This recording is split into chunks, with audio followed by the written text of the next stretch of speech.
Chapter 48-31. Yi Qing Luo's gaze fell on the group of people who were sitting in a group. It was Hong Mei and that group of people. At this time each and every one of them were sticking to Ji Wuhua's side, trying to please him. Ji Wuhua was indeed patient when facing women. His face was full of smiles as he appeased them one by one. Feng Zhangqing was so annoyed that he left Ji Wuhua and headed towards Patriarch Feng. About the time it took for half a stick of incense to burn. The guests were basically all seated. There were no more guests entering the banquet. Patriarch Feng got up happily and started his lengthy opening speech. It was nothing more than praising Yi Qing Luo in all kinds of ways. It attracted the echoes of numerous guests. Yi Qing Luo half supported the window as she looked at Patriarch Feng's joyful look from afar. Her pink lips unconsciously hooked up. Grandfather was really very happy. Seeing grandfather so happy. She agreed to this reunion banquet and didn't feel that it was so troublesome. She was looking at Patriarch Feng with a smile, reading the opening speech. Suddenly her ears moved slightly. The smile on her face disappeared as her gaze suddenly congealed to a place not far away from the window. A black shadow flashed past. Vaguely there was a bit of dangerous aura. Yi Qing Luo's expression congealed as she flipped over the window and followed the black shadow quietly. That black shadow was extremely fast, wandering among the flower beds that filled the sky and the lush foliage of the trees. As if it was deliberately avoiding something. Yi Qing Luo chased closely. She could vaguely see it. The black silhouette in front of him was a person wearing a black robe that was shrouded from head to toe. She felt that these people who wanted to create trouble were all sick in the head. Dressed in a black robe in broad daylight, even his face was covered. Wasn't this even more eye-catching? One look and it was obvious that he was a villain, trying to create trouble. Grandfather was very happy for this reunion banquet. She couldn't let others ruin the reunion banquet. That black shadow went straight to the vicinity of the banquet. There were many maids coming and going. The black shadow stuck close to a few lush trees to hide his figure. Or as if he was observing something in the dark. Yi Qing Luo noticed that the black shadow seemed to be looking at grandfather's direction. The target was grandfather? Another half an incense stick of time passed. It was time for grandpa's opening remarks to end. The black shadow suddenly took out something from his bosom. Yi Qing Luo could vaguely see that it was a spherical object. It looked like he was going to throw it in the direction of the banquet. Oh no, that's a hallucinatory ball from the immortal world. Old Man Song's voice urgently rang out. If that ball explodes at the banquet, the smoke that sprays out will create illusions for those who breathe it. It was also commonly known as dream building. It was a dream that had been set long ago. Yi Qing Luo's expression froze slightly. One had to know that everyone present was a reputable figure in the god realm. They were all representatives of the major nobles. This black shadow actually dared to do this in front of so many people, with the psychedelic ball? What was the purpose of this? What kind of illusion was that ball creating? Were they trying to mess up the reunion banquet? Yi Qing Luo's expression congealed slightly as she squinted her sharp eyes. He was just about to rush forward to stop that person. Suddenly, that black shadow who was holding the psychedelic ball suddenly went limp and fell backwards. At the moment when it had not caused a sensation. Yi Qing Luo could only vaguely see a red sleeve brushing past. That black shadow had disappeared without a trace. The wind blew and the leaves rustled. As if that black shadow was just an illusion and had never appeared.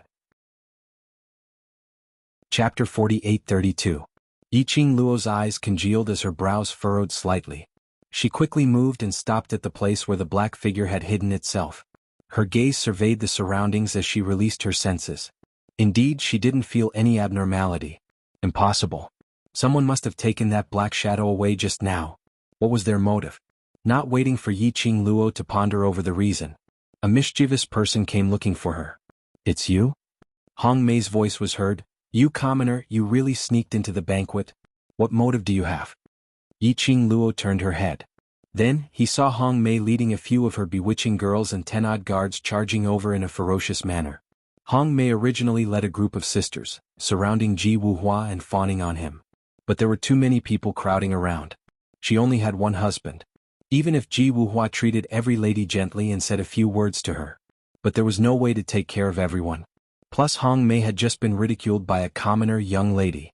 Her mood wasn't particularly good. She was only thinking about that commoner young lady's motive in the Feng residence.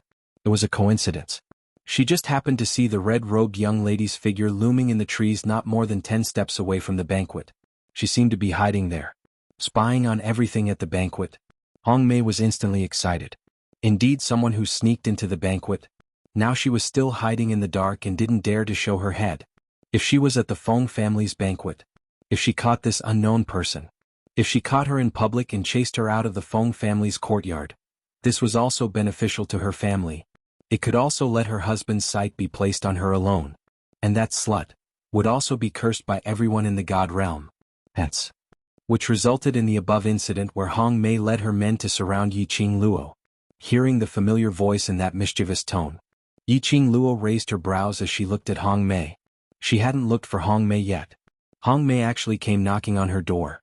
Did she have to stick her face in front of her for her to slap? Yiqing Luo couldn't understand this trick. Hong Mei pointed at Yiqing Luo and looked at the guards behind her. It's this woman, she must have some motive for sneaking into the banquet. Quick, catch her.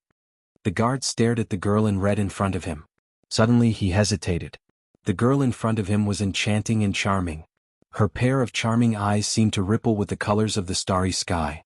He just stood there. It was as if a fairy from the ninth heaven had descended to the mortal world. He didn't seem like someone who would do something like sneaking into the banquet. Especially, Hong Mei didn't know. But the guards could tell at a glance. The blazing red robe on the young girl seemed to have a simple design and embroidery. But in fact, whether it was the fabric or the embroidery, that was the exclusive top design of the Feng family. Especially, on the girl's chest. It was embroidered like cherry blossoms. Isn't this the symbol of the Feng family? This girl, it was related to the Feng family. The guard's hesitation caused Hong Mei's expression to immediately darken. What are you all standing around for?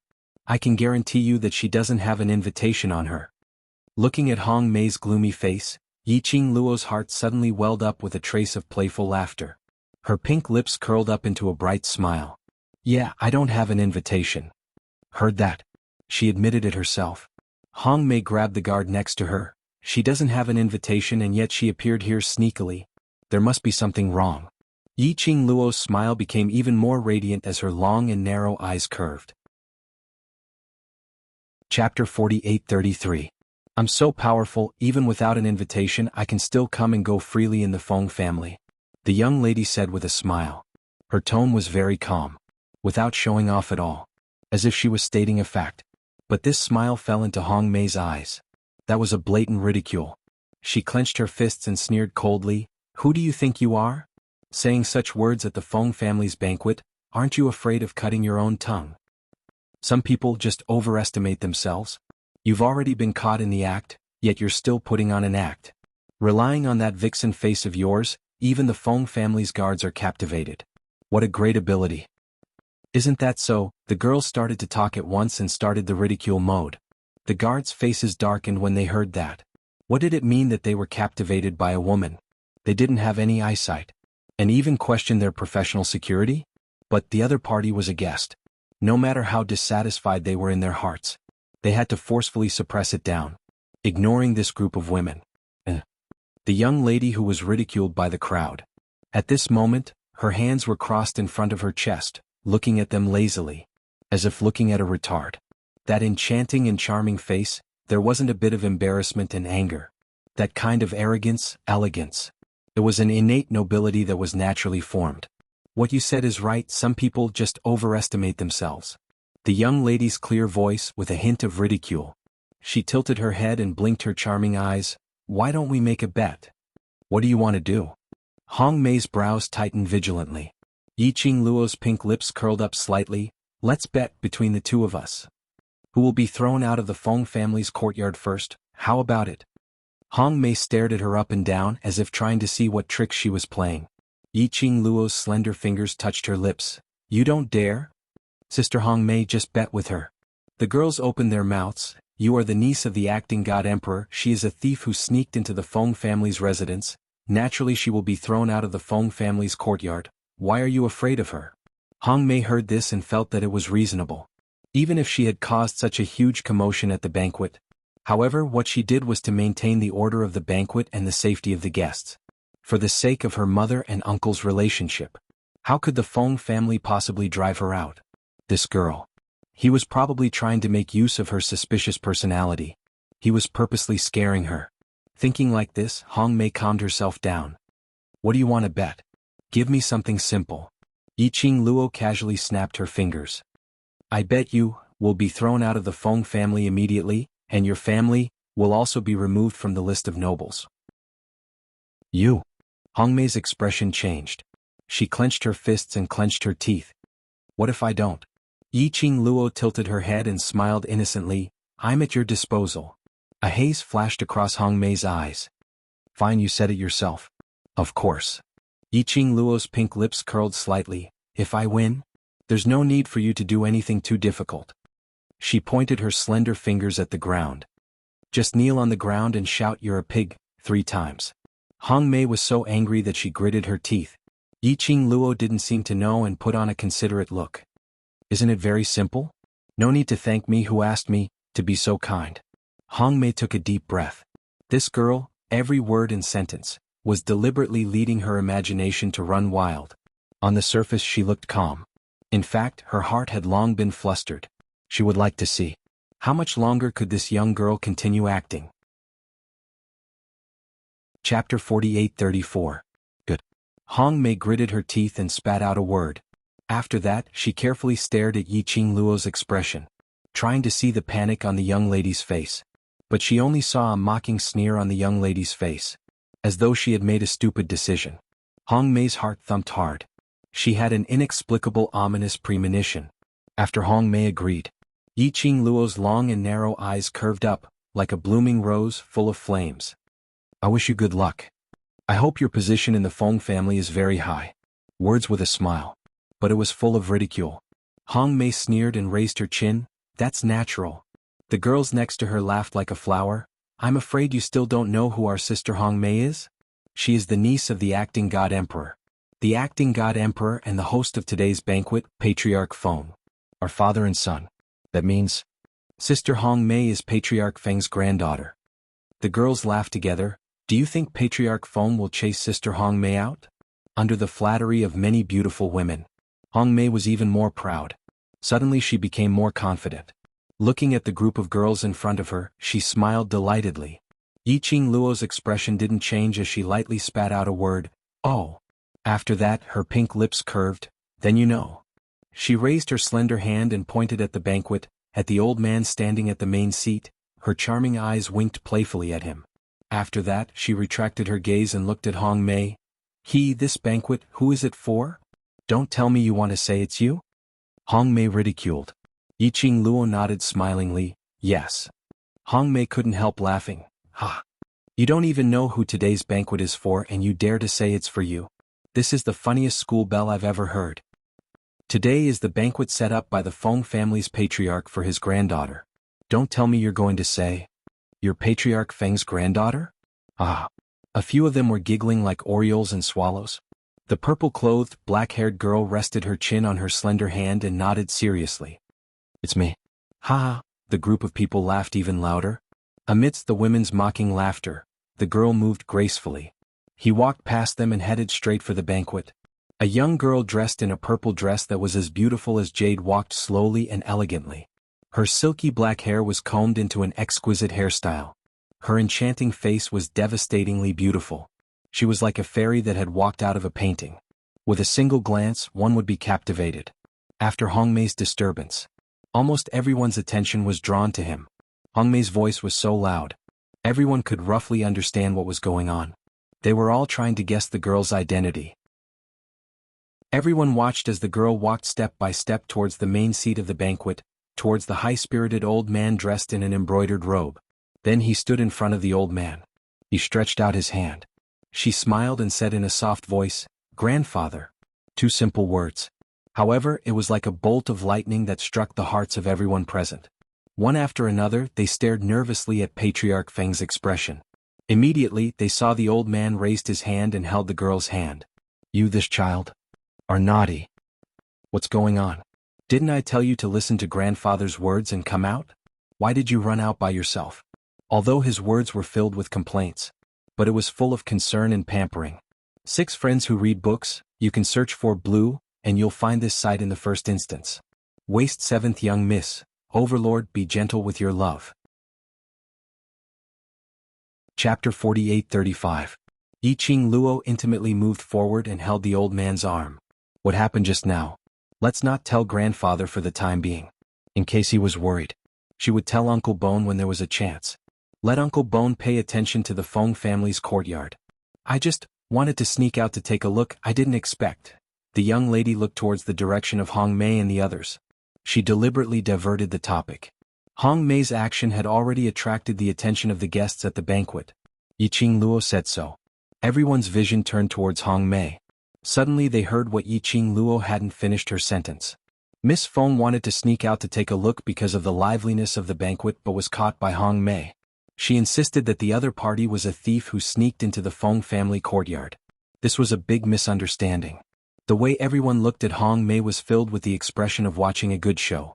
This Hong Mei was famous for being arrogant and despotic in the God Realm's aristocratic circle. Especially because she was infatuated with Flower King, one of the three kings. Addicted to Flower King's stunning looks. She would rather be one of Flower King's many women. She would rather not be another aristocratic's wife. Then, she was especially disgusted with beautiful women. Whenever a young and beautiful woman appeared, she would compete with her for Flower King's favor. As a result, their methods were extremely cruel, and they destroyed many young and beautiful civilians.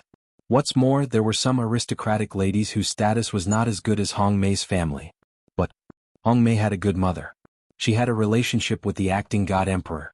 Many aristocrats were furious but dared not say anything, which made Hong Mei even more unscrupulous. But now, Hong Mei had kicked an iron plate. The enchanting beauty who was thought to be easy to bully. She became the miss of the Feng family who was doted on by the Feng family. Could Hong Mei still rely on her mother's power to survive? Hong Mei, who was stared at by all kinds of strange gazes, felt cold all over and stood stiffly on the spot. She could clearly feel the mockery from the crowd, as well as the anticipation of a good show. She wanted to get angry. She wanted to roar. She wanted to scold those guests who wanted to laugh at her. But her body was stiff and she couldn't even say a word. His throat seemed to be blocked by something. It was difficult for her to breathe, and her exquisitely made-up face was flushed. No, impossible. How could that bitch be Miss Feng? But the girl standing next to the majestic Feng family master. The fiery red dress was as enchanting as fire. It made the young girl's enchanting face look even more alluring. Her long and narrow eyes were curved and watery. The girl just stood there. Her pink lips curled up into a faint smile. Languid, overbearing, insufferably arrogant. There was a true princess, a princess capable of showing disdain for all. Hong Mei's heart was thumping wildly. It sounded like it was about to jump out of his throat. She was dreaming, she was definitely dreaming. That bitch couldn't be Miss Feng. However, no matter how she opened and rubbed her eyes, everything in front of him, it was still happening. She continued to accept everyone's mocking gazes. Grandfather, it's her. When I just entered the Feng residence, she led that group of people to block my way and even tried to kill me in the Feng residence. Sob, sob, sob. Yi Qing Luo held Feng family master's hand and smiled sweetly.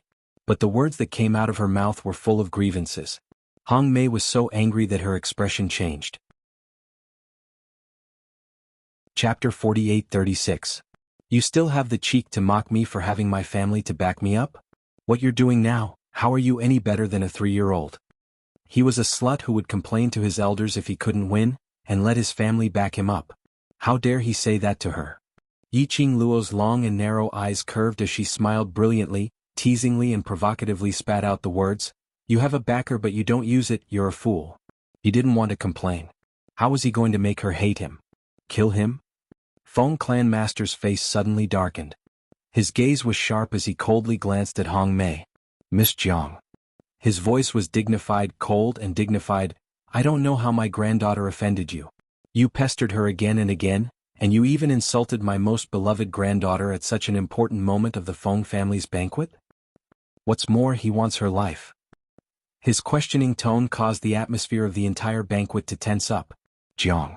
Hong Mei's surname. In other words, the God Realm. *T nobility. When Feng clan master said the word, Jiang. In the VIP area, a middle-aged couple immediately stood up. Master Feng, please calm down. Feng family master laughed angrily. The good daughter you taught dares to make trouble so wantonly at my Feng family's banquet. You even pestered Miss Feng endlessly. Do you want me to calm down now? He directed his anger there. The Shi couple said, "Tell me, what is the purpose of the Feng family's banquet today?" It was a banquet set up for their Feng family's little princess. Even if he didn't know where this little princess came from. However, the Feng family's master was willing to hold a banquet to let the entire realm of gods know of the existence of the little princess. That was because they valued him highly enough. Moreover, looking at the doting and kindness of Feng clan master to the girl, it was completely obvious. How much did Patriarch Feng dote on that girl? Jiang the Shi couple knew. But he didn't dare to say it. Feng clan master didn't ask further. He sneered, and his dignified and cold eyes stared at Jiang Qin oppressively. Shi couple, now I'm a little suspicious. Is Miss Jiang doing this under the orders of your Jiang family? Jiang the Shi couple's expression changed. Feng family head, this matter has absolutely nothing to do with our Jiang family. Everything is because this rebellious daughter is not sensible. Jiang the Shi couple immediately strode toward Hong Mei and kicked her. Kneel down and apologize to Miss Feng. Hong Mei sprawled on the ground as his eyes stared deadly at Yiqing Luo. His hands were clenched into fists and his face was twisted. Apologize? Make her apologize to that bitch? No, absolutely not. She retorted unwillingly. She never said that she was Miss Feng. I didn't know at all. I saw her sneaking around the Feng family. I was just worried about the safety of the Feng family. Feng family master sneered angrily. Jiang family, you raised such a good daughter. I'm afraid my Feng family can't tolerate you great Buddhas. Patriarch Feng. The Shi couple's faces turned pale. The Feng family was going to expel the Jiang family. Sever ties with the Jiang family? If the Feng family and the Jiang family became enemies, this also meant that the Jiang family's status in the realm of the gods would plummet. Countless aristocrats would give face to the Feng family and sever ties with the Jiang family. Madame Jiang's face was pale as she spoke carefully. Patriarch Feng, this is merely a joke between the younger generation.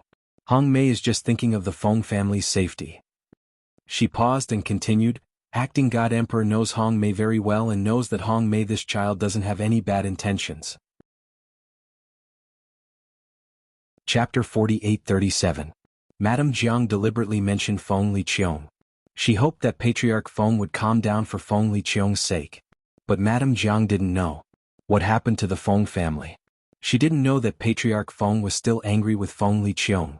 Mentioning Feng Liqiong, that further ignited his anger. He opened his mouth and was about to fly into a rage. A pair of white Nen's tender and soft hand pressed his arm. The young girl raised her head. Her facial features were enchanting and charming. But that pair of eyes were clear and clean. That smile was also the old man's favorite pure young girl smile. It was like a warm breeze caressing the old man's face, easily soothing the anger in his heart. Grandfather, such a small matter, it's not enough to make you so angry. Yiqing Luo smiled softly. Don't get angry, I will be worried. The young girl's gentle words. Just a few simple words. This calmed down the furious old man's expression. Yiqing Luo smiled as she rubbed his arm. Leave this matter to me to handle. Alright, no matter what you want to do, grandfather will support you. Patriarch Feng's words unconsciously told everyone that he doted on Yiqing Luo. And Yiqing Luo's position in the Feng family. Yiqing Luo curved her charming eyes. Grandfather is the best. Softly acting coquettishly, made the old man smile. The displeasure he felt just now was completely gone. Yiqing Luo coaxed grandfather, then raised her eyes, narrow and charming eyes, looked at Hong Mei who was lying on the ground. Madame Jiang saw that the matter was handed over to a young girl like Yiqing Luo to handle. That was compared to Patriarch Feng, that kind of stubborn old man. It was much easier to deal with. Madame Jiang put on a kind smile, went forward and smiled at Yiqing Luo. Miss Feng, Hong Mei is just joking with you. Miss Feng is so beautiful, I think you must be a kind woman. Today is a banquet specially arranged for you. You don't want your reunion banquet to be ruined by such a small matter. I will let Hong Mei apologize to you and you will forgive Hong Mei. Everyone will be happy. How about that? Madame Jiang thinks I am easy to bully? The young girl ignored Madame Jiang's smiling face. Her voice was clear and cold. The girl's enchanting eyebrows arched upwards, looking very noble and elegant. She curled her lips and smiled casually. Joking? Madame Jiang likes to joke around so much. Why don't our Feng family play a few more with you? Who does Hong Mei think she is? You want me to forgive you just because you apologized to me? It was just a few short sentences. He was born with nobility and disdain. It was emanating from his bones. It was also completely untouched. The nobles didn't have any face at all. Jiang the Sure couple's faces were as black as the bottom of a pot. At this moment, suddenly, a voice came from the other end of the banquet avenue. Is this the atmosphere of the reunion banquet? There was a hint of ridicule in that voice. Soon after, everyone saw a dark blue embroidered robe with an enormous dragon on it, baring its fangs and brandishing its claws, making that person look handsome and dignified. With one hand behind his back, he walked calmly. When they entered the banquet, all the guests stood up. Acting Divine Emperor. Who would have thought that the acting God Emperor would come personally? It seemed that the Feng family really cared about this little princess. Everyone was excited. Why is he here? Feng family's patriarch frowned, looking at Feng Liqiong striding towards them. He lowered his voice. Little Luo, it's you? Feng Liqiong was poisoned by Yiqing Luo. She had been lying on the bed, unable to move. Chapter 48:38. The head of the Feng family also had the intention of confining Feng Liqiong for a few days so that she could put all the messy things in her mind to the back of her mind. So he didn't allow Yiqing Luo to cure Feng Liqiong. Today's banquet. He didn't plan on letting Feng Liqiong participate either. But Feng Liqiong had arrived. Moreover, he seemed to be in high spirits. Obviously he was in excellent condition. Other than Yiqing Luo, no one else could cure him. Little uncle wants to come. Yiqing Luo's charming eyes curved. After all, this is my reunion banquet, and currently he is also my godfather. Of course I'll get the stage. Feng clan master frowned. This brat, I don't know what he will do. Little uncle is the acting god emperor. With his status, the banquet has already started.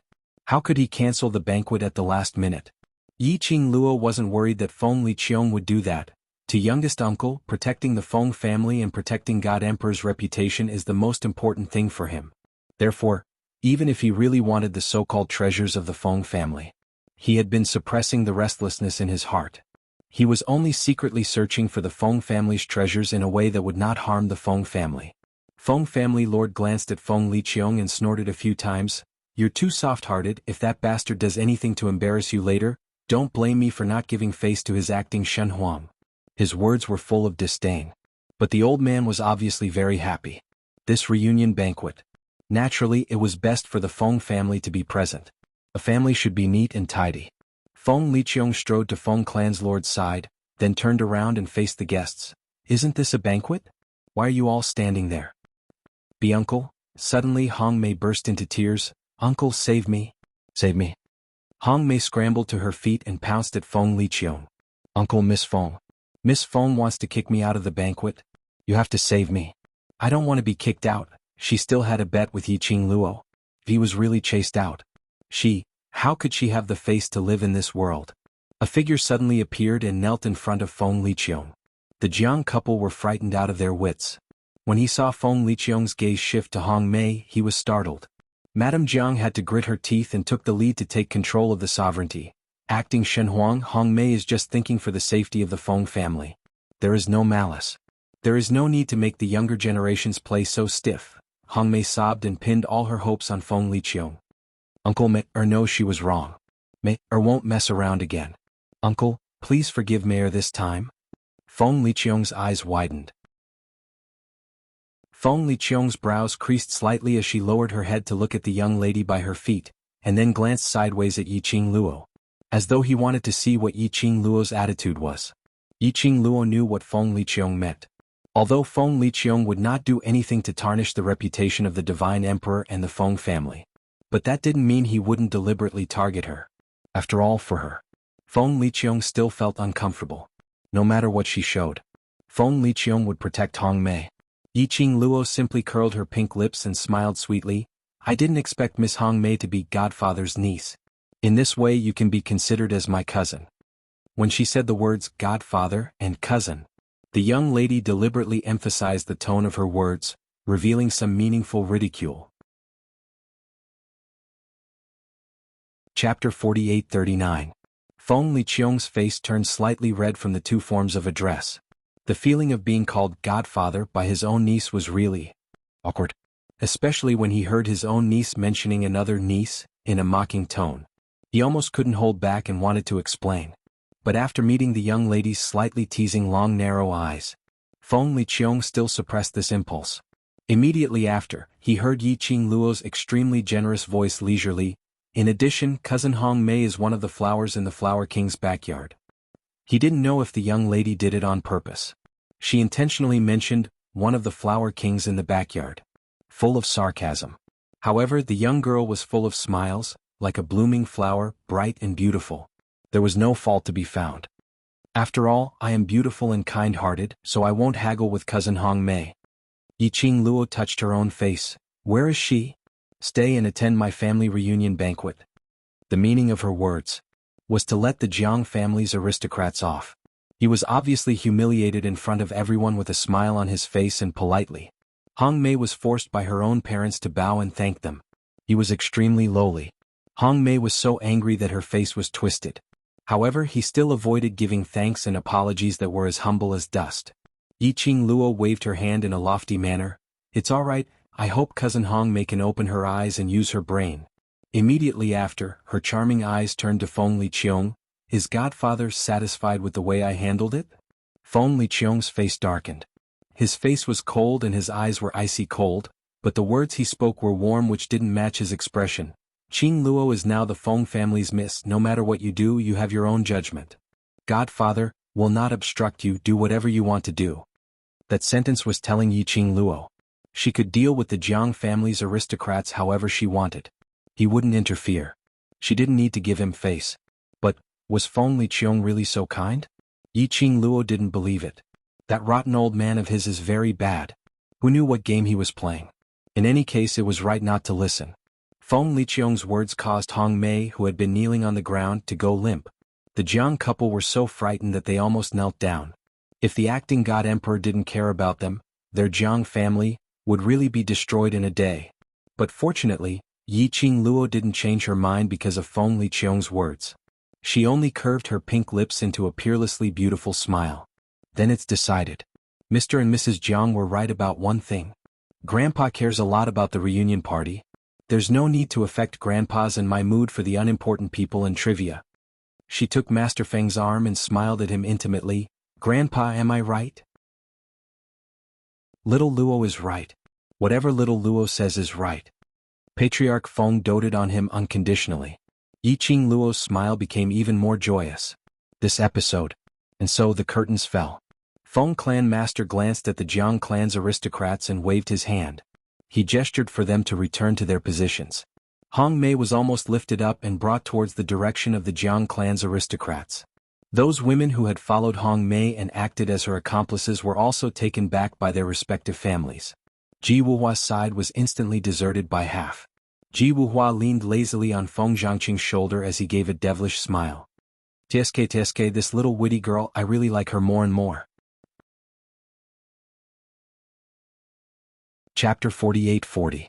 With just a few words, she not only suppressed the purpose of the acting emperor, but also made the nobles of the Jiang family as well as me owe her a big favor.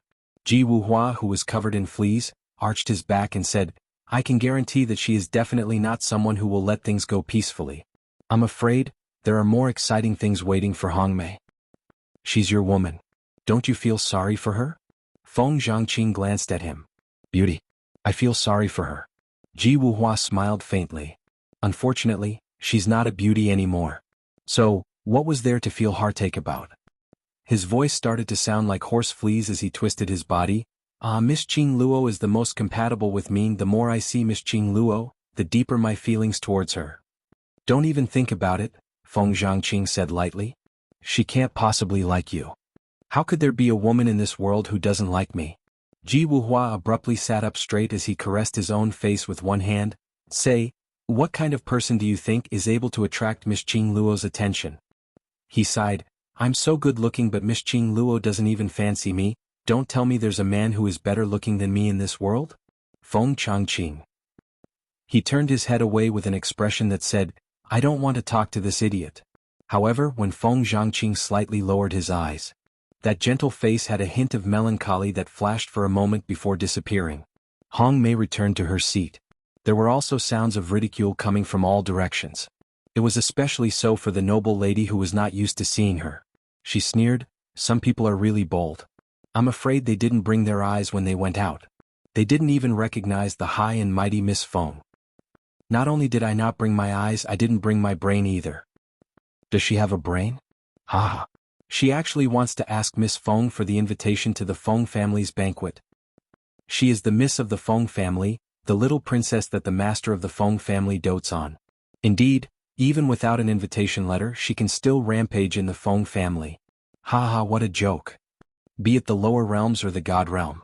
A person's bad nature would never change. When a wall is down, everyone gives it a push. Even if Miss Feng was merciful and forgave Hongmei. But the impact of this matter on the nobles of the Jiang family was not insignificant. Even if they could still stand firmly among the ranks of nobles. But they were not on the same level as the nobles of the Jiang family who were above thousands of nobles before today. Hongmei was so angry that she wanted to explode. However, the Jiang couple glared at him. Do you think you haven't caused enough trouble? If it wasn't for the fact that they were at a banquet, they all wanted to beat this evil woman to death. After the episode, Patriarch Feng followed the procedure. He introduced Yiqing Luo to the public once again. Everyone's congratulatory and praising voices rang out continuously. The banquet officially began. The group of people ate, drank, and had fun. They were very carefree. Yiqing Luo had been obediently following beside Patriarch Feng, allowing Patriarch Feng to present her like a treasure, introducing her to numerous aristocrats. He accompanied her for a few drinks. Yiqing Luo's cup was replaced by tea. A group of people gathered around a table. Yiqing Luo was introduced. It was one of the 5 great aristocratic families, the Shin aristocratic family. The other party was also a grandfather and a grandson. Obviously, the old man on the other side had a good relationship with Patriarch Feng. The two of them drank a few cups of wine.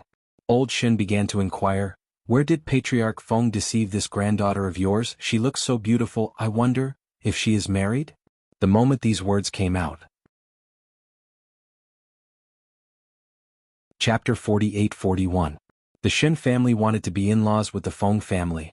Eldest young Master Shin's complexion was like a jade crown and his looks were rather handsome. His thin lips curled into a modest and polite smile as he spoke to Yiqing Luo. "I am Shin Qiqian." Old Shin's eyes were filled with benevolence as he looked at his grandson mockingly. "This boy of mine has long reached the marriageable age. I am worried sick for him. But this child is arrogant and doesn't fancy any lady." Today when he saw Miss Feng, he couldn't take his eyes off her. Shin Qiqian's face was slightly red, but he still had a modest smile as he looked at Yiqing Luo gently. That gaze was as tender as water. As though he wanted to drown Yiqing Luo in it. Yiqing Luo couldn't help but shudder. If it wasn't for the inappropriate occasion. She still wanted to roll up her sleeves and rub the goosebumps. The sudden topic made Feng family's patriarch's expression change slightly. He heard that his grandson already had someone in his heart. But he had never seen that man before. Who knew if it would be like Fenggu in the past? He might not even acknowledge the existence of that man. So Feng family's patriarch would absolutely not mention anything about Yiqing Luo already having someone in her heart at this moment. But it was also impossible to agree to old Shin's idea of marriage. "Shin Qiqian, how dare you snatch her from me?" Ji Wuhua slammed the table and stood up with his eyes wide open. "You don't even look half as good as me and you still want to pursue Miss Qing Luo?" Saying that, he rolled up his sleeves and was about to rush over. Feng Zhangqing pulled him back. "Don't mess around, Patriarch will not agree." "No. I want to go up and declare my sovereignty. Miss Qing Luo will only be mine." Ji Wuhua struggled. Feng Zhangqing stared at his exaggerated expression and couldn't bear to hurt him. "I believe that if you rush up now, the only result will be being kicked out by Patriarch. The entire God realm." Who didn't know his Ji Wuhua's nickname? With Feng family's patriarch's attitude of pampering Yiqing Luo, he knew that he was coveting Yiqing Luo. Feng family's patriarch was already being merciful if he didn't chop him to death. Ji Wuhua stopped struggling and turned to stare at Feng Zhangqing. "It's not suitable for me to rush up, but you can." Feng Zhangqing was taken aback. Then he thought of something. He pursed his lips and hesitated for a long time before saying, "I have something to tell you, young Master Shin, right?" A clear and cold voice broke the discussions at this moment. It also stopped Feng Changqing from saying anything else. The girl in the fiery red dress curved her pink lips slightly, and her beautiful smile was like a blooming rose. The lines at the corners of her eyes were mesmerizing. Shen Qichen's heart was stirred by this glance and this smile. Yes, yes, the girl smiled. It's only the first time I've met young Master Shen. Isn't it a little too casual to talk about love?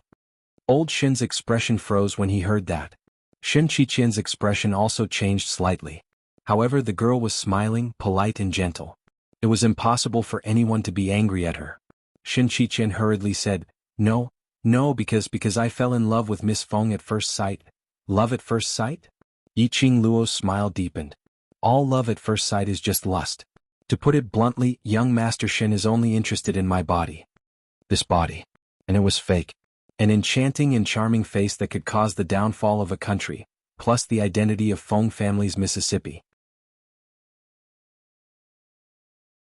Chapter 48-42. Probably half of the people present had fallen in love with her at first sight? Shen Qichen was stumped by Yiqing Luo's words. Patriarch Feng interrupted in time. All right, these matters should be decided by the juniors themselves. He looked lovingly at the young lady next to him. I have nothing more to ask for now, I only hope that my little Luo can be happy. Old Shen laughed out loud as he patted Shen Qichen's shoulder. Shen, did you hear that? Old Feng wants you to grasp the opportunity yourself. Shen Qichen's face flushed slightly, showing the youth's inexperience. I understand. They were all smart people.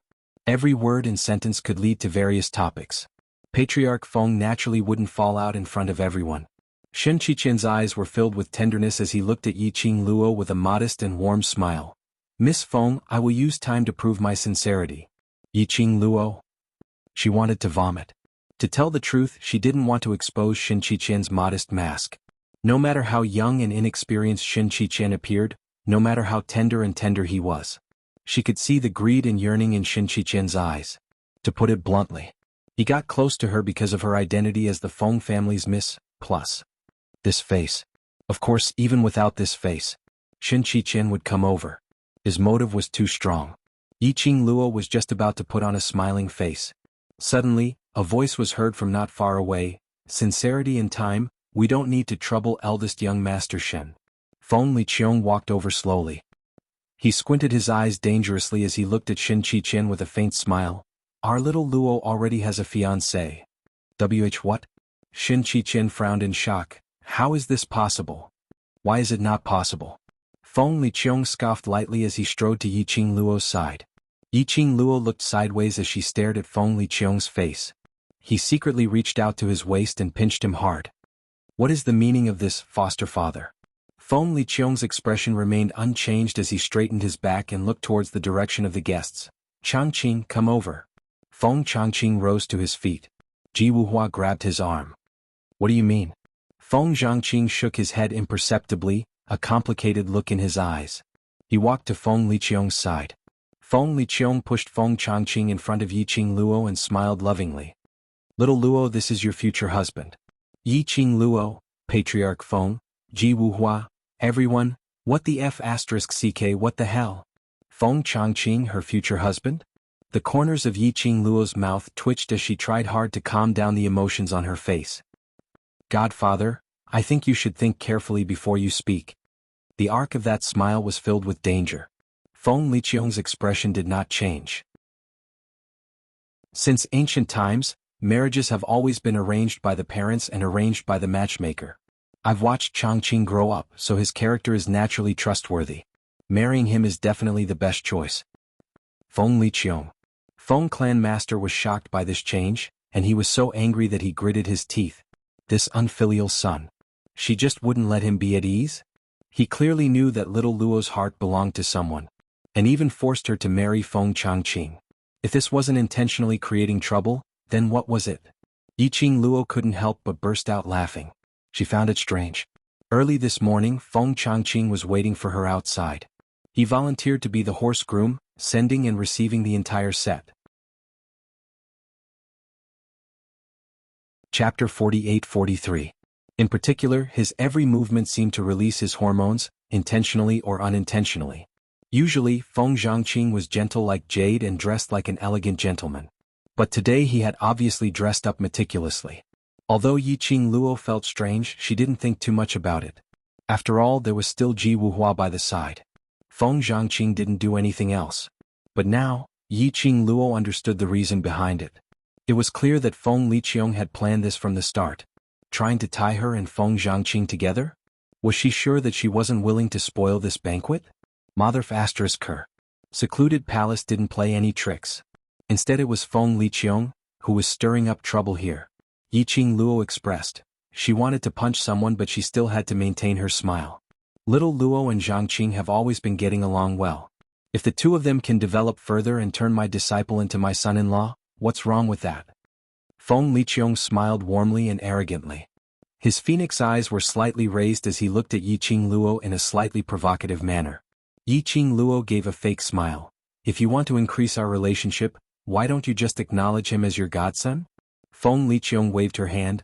Zhangqing likes you as his master, I naturally have to fulfill his wish. What King perfection was this? Happy my ass. Don't think she didn't know. Feng Zhangqing didn't like her at all. The reason why he did this was because he listened to his master's words. Feng Liqiong's move made old Shin a little embarrassed. They wanted to make use of this Miss Feng to climb up to the Feng family. But they didn't expect that Feng Liqiong had already set the engagement for Miss Feng. Their restless hearts could only be kept away. But they accepted. It didn't mean others would. For example, Ji Wuhua. Ji Wuhua was in a daze. His goddess wanted to be good to his best brother, and they were going to get engaged? Just a moment ago, he was still telling his brother about his deep love for his goddess. The next moment, his brother and his goddess were together? He couldn't accept it. A swoosh sound was heard. He rose to his feet, pointing a finger at Feng Zhangqing and cursed, Feng Zhangqing. Shen Qiqin came out to snatch Miss Qing Luo from me and now you're here to snatch her from me. Do you still see me as your brother? He strode forward, grabbed Feng Zhangqing's lapel and shouted valiantly, I don't agree. I absolutely won't agree. Following that, he looked towards Patriarch Feng with a serious look. Patriarch Feng, actually I have had Miss Qing Luo's heart for a very long time. He was serious and full of sincerity. After finishing this sentence, Feng Clan Master's white beard twitched as he stared at Ji Wuhua. Tell me, are you not happy when you see that woman? Ji Wuhua put on a serious look. Now I only have Miss Qing Luo in my eyes. As long as Patriarch Feng is willing to betroth Miss Qing Luo to me, those ladies in my 100-flower gardens are willing to dismiss Miss Qing Luo. You get lost. Patriarch Feng couldn't control himself as he lifted his leg and kicked Ji Wuhua's face. I would rather marry Xiao Luo to Zhangqing than marry a libertine like you. Looks like father has agreed to this marriage. Feng Liqiong took the opportunity. Since that's the case, then this matter is decided. Patriarch Feng pointed at Feng Liqiong and then pointed at Ji Wuhua. Ji Wuhua was doing this on purpose, to make him agree to Feng Zhangqing's marriage? Ji Wuhua. He wanted to cry but no tears came out. He was wrongly accused. This acting god emperor was simply too treacherous. He wasn't convinced. Chapter 48-44. No matter how Ji Wuhua howled, Feng Liqiong had already made the announcement of the marriage with great determination. Ji Wuhua's eyes were brimming with tears as he rushed to Yiqing Luo's side. Miss Qing Luo, the sun and moon can prove my feelings for you. The acting god emperor and I are definitely not in cahoots, he is scheming against me. As he wailed. As he stretched out his demonic claws towards Yiqing Luo's little hand. Miss Qing Luo, I am sincerely pleased with you. Feng Zhangqing, that enigmatic gourd, if you marry him, you will definitely be suffocated to death. And he is not as good looking as me. Only I am the best choice. An incomparably sincere confession. It made Yiqing Luo's lips twitch. Enough. Yiqing Luo raised her hand to stop Ji Wuhua's howling. Don't pester me with all these nonsense, I don't want to inexplicably be hated by others. She rolled her eyes. One red plum blossom is already troublesome enough. Are you trying to attract purple plum blossom, green plum blossom, yellow plum blossom for me? Ji Wuhua scratched his head. There are no purple plum blossom, green plum blossom or yellow plum blossom in my 100 gardens. Yiqing Luo. Get lost. Yiqing Luo couldn't be bothered to talk to this retard. He looked past Ji Wuhua, who was retarded, and looked at the gentle and handsome Feng Liqiong, who was facing Feng Changqing and putting on a foster father posture. His words implied that he would hand over his daughter to him and so on and so forth. Yiqing Luo. This fellow had changed from the identity of a little uncle to the identity of a godfather. It was rather easy. Yiqing Luo, who couldn't take it anymore, called out in a clear voice, "Feng Zhangqing." This call immediately made everyone's gazes look over. After Feng Liqiong announced Yiqing Luo and Feng Zhangqing's marriage, everyone was congratulating him and discussing him. Now that they suddenly heard the main character in the discussion, taking the initiative to change to another main character, they suddenly felt that there was a good show to watch. Under everyone's gaze, all kinds of strange emotions intertwined. Yiqing Luo's expression didn't change at all, her brows raised slightly and her pink lips curled slightly, as though she was the ruler of the world, noble and elegant. "You have no objections to what Godfather said?" she asked directly. She didn't have the shyness that an ordinary woman should have. Feng Zhangqing smiled warmly at her. "The acting emperor is my Shifu. I have no objections to his words." Yiqing Luo's smile deepened. "So, you want to marry me? Miss Feng is as beautiful as a fairy, gentle and virtuous. You are the daughter of a noble family. Anyone would want to marry you." Feng Zhangqing also smiled warmly. Yiqing Luo went straight to the point. "Don't talk about other things, I'm asking, do you want to marry me?" Feng Zhangqing's smile froze, but he still spat out a word, "Yes." "Feng Changqing. You heartless man." Ji Wuhua was so angry that he shouted, "Are you still my brother? You obviously know that I love Miss Qing Luo deeply and you still dare to butt in." Yiqing Luo. Was the word heartbreaker used in this way? She adjusted the expression on her face to avoid being affected by that retarded Ji Wuhua. She continued to maintain an unfathomable smile, her gaze was clear and calm as she met Feng Zhangqing's eyes. "But I don't want to." She raised her eyes and looked at Feng Liqiong. "Godfather and grandfather dote on me so much, do you really bear to force me to marry someone I don't like?" "Nonsense." Feng Liqiong flicked her sleeves. "What's there to say about liking or not? After getting along for a long time, you will naturally like him." Chapter 48-45. No matter how long we get to know each other, I won't like him. Yiqing Luo's tone was calm. "My heart already belongs to someone, I don't need Godfather to worry about me." Feng Liqiong's face darkened. "Your heart belongs to someone else? Tell me, who does your heart belong to?" Yiqing Luo's pink lips curled into an arc, contrasting with her long and narrow eyes. The corners of his eyes were raised, tainted with a hint of shimmering evil charm. "I'm afraid my foster father won't want to know who my heart belongs to." Her hand gently rested on the back of Feng Clan's master's hand. "Presumably, grandfather will not be willing to let me get married so early." Feng family master was just about to step forward and speak for his baby grandson. Feng Liqiong's voice grew cold as she barked, "You're simply making trouble. Do you have anyone in your heart?" "How could I not know? Changqing was not an outsider. Even if you get married, you'll still be living in the Phoenix Mansion. What's there to be reluctant about?" Yiqing Luo. Was this guy determined to blow things up? She didn't want to ruin the reunion banquet. That was why he didn't flare up. Was little uncle doing this on purpose? Was he trying to force her to ruin her own reunion banquet? Isn't it childish? What should I do with a childish little uncle who keeps messing around? Can I throw it away after beating it up? I'm waiting online, it's urgent. Yiqing Luo could roughly guess Feng Liqiong's motive. First of all, it was just that she was Feng Ji's only daughter. She was the daughter of the man he called a beast. Secondly, perhaps it was so that he could control her better. Feng Zhangqing was his man.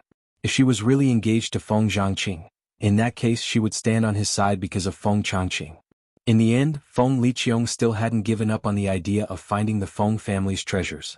Feng Liqiong directly grabbed Feng Changqing and pushed him towards Yiqing Luo's direction. "If you really have someone in your heart, then call him out and let Godfather take a look. If the other party is really better than Changqing, foster father naturally won't oppose you." He had made up his mind. When Yiqing Luo said, "the person in her heart," it was just for him to hear. Yiqing Luo and Feng Gu were the same. He was an extremely confident and flamboyant man. Not everyone could enter their sights.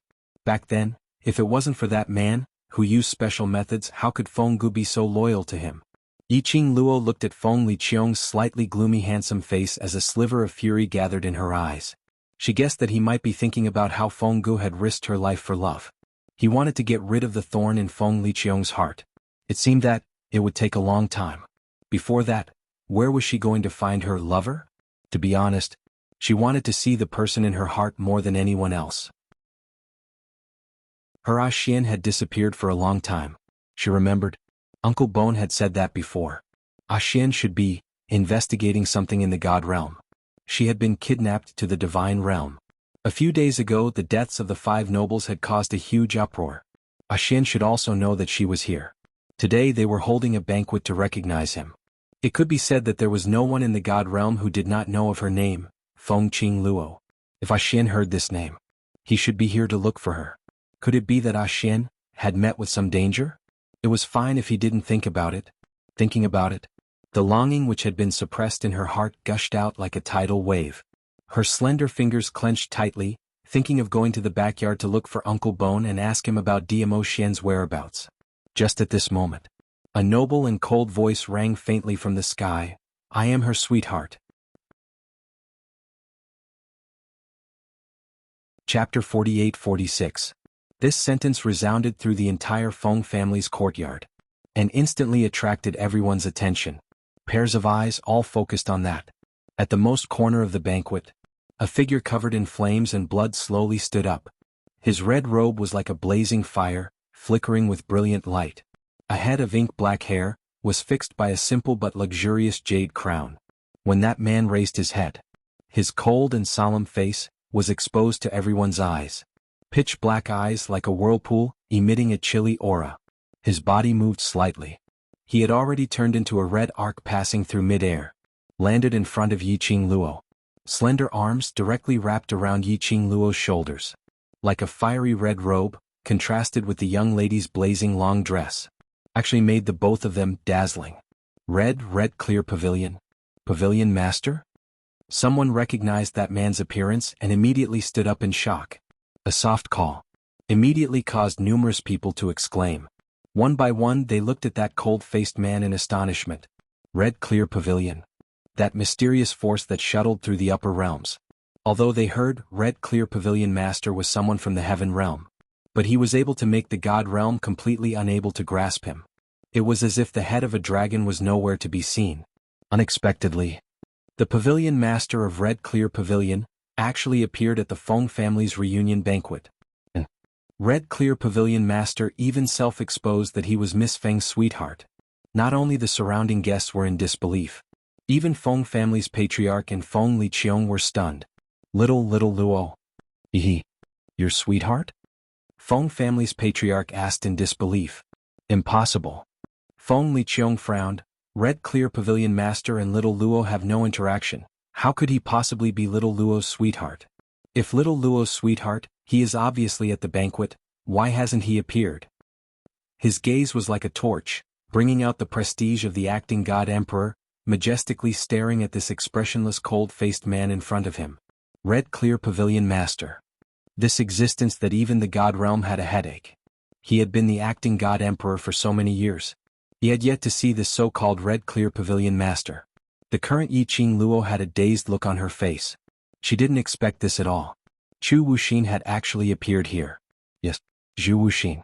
This person who had suddenly rushed to her side was precisely the Pavilion Master of the Red Clarity Pavilion, Zhu Wuxin.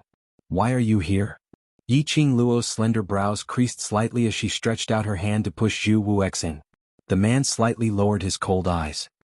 His pupils were as deep as ink, reflecting the young girl's enchanting and flirtatious appearance.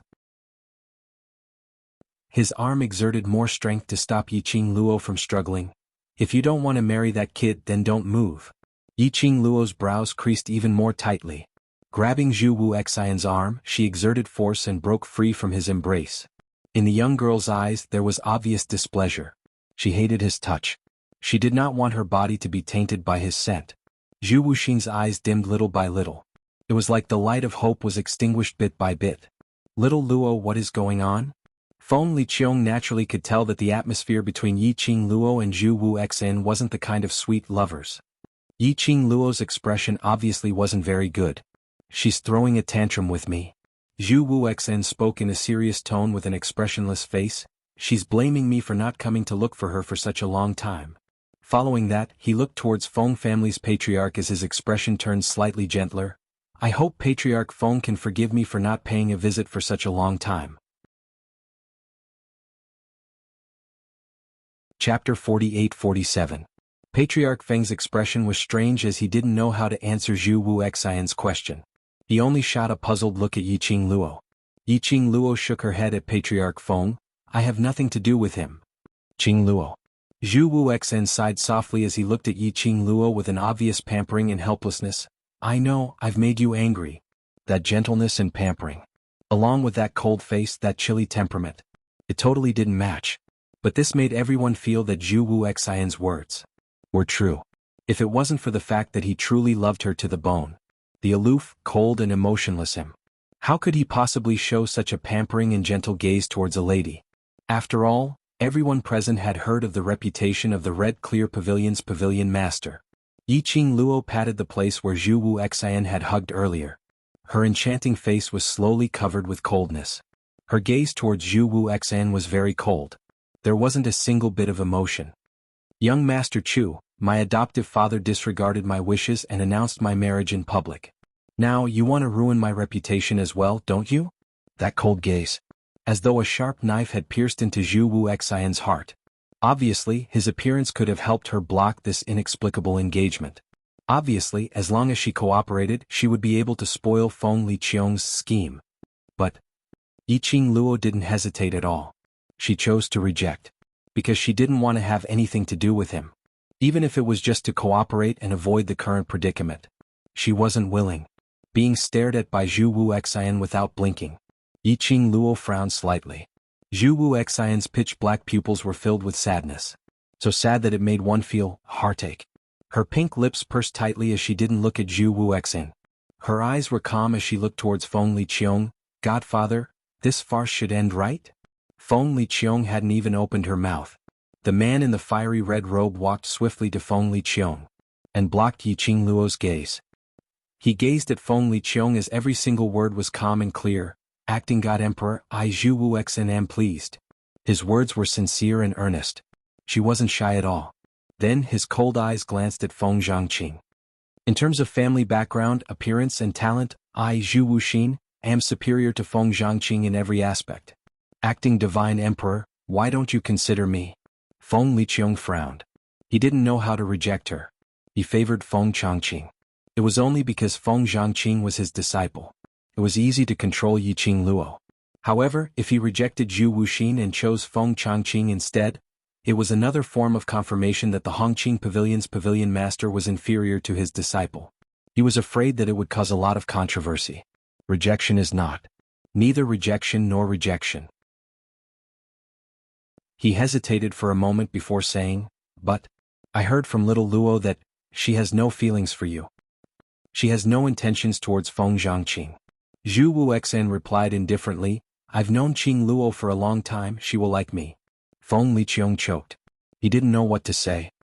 Hey, you like Miss Qing Luo? I also like Miss Qing Luo. Since you want to compete, then I also want to compete. Ji Wuhua saw that there was an opportunity, so how could he let it go? The three men stood in a triangular formation. There was a shapeless airflow that lingered between the three of them. Feng Liqiong, who was standing nearer, couldn't help but took 2 steps back.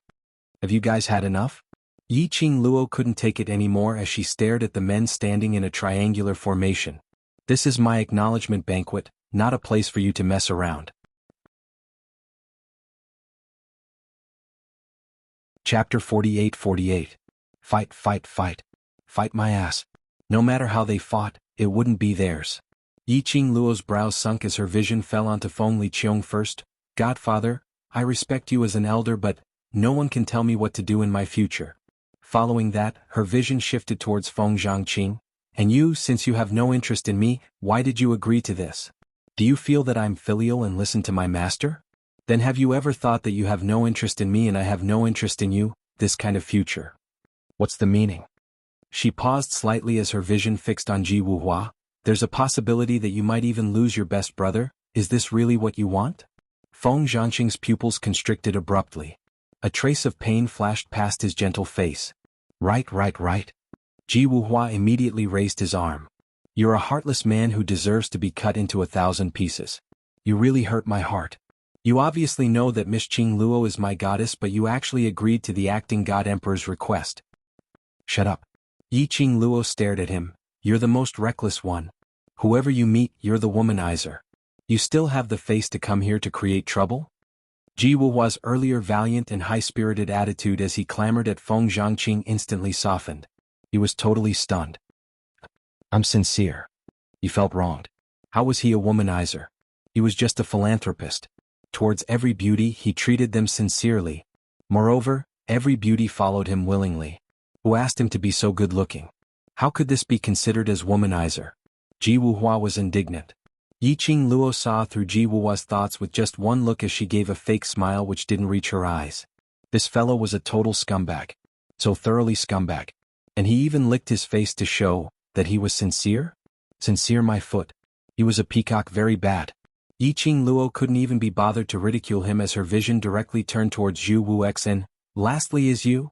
The moment the young lady's gaze fell onto him, the man's icy cold eyes surfaced a trace of gentleness. His entire body tensed up as he straightened his back. Like nervousness, it was rare for the girl to look him in the eye. It was a joy that came from the bottom of his heart. From his eyes. He couldn't conceal his love for Yiqing Luo. Such deep love. However, it did not move the young girl. Instead, the frown on the young lady's face deepened.